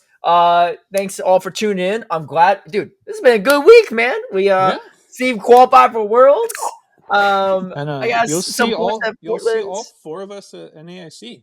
Yeah, and then Tristan has no delay anymore. Like, this is fantastic times right here. Podcast is going up from here. Let's go. Anyway, yeah, we'll catch you on episode 205 next week when the GBL season drops. But until then, have a good one. All right, see you in Bologna. peace out. Oh wait. No, even.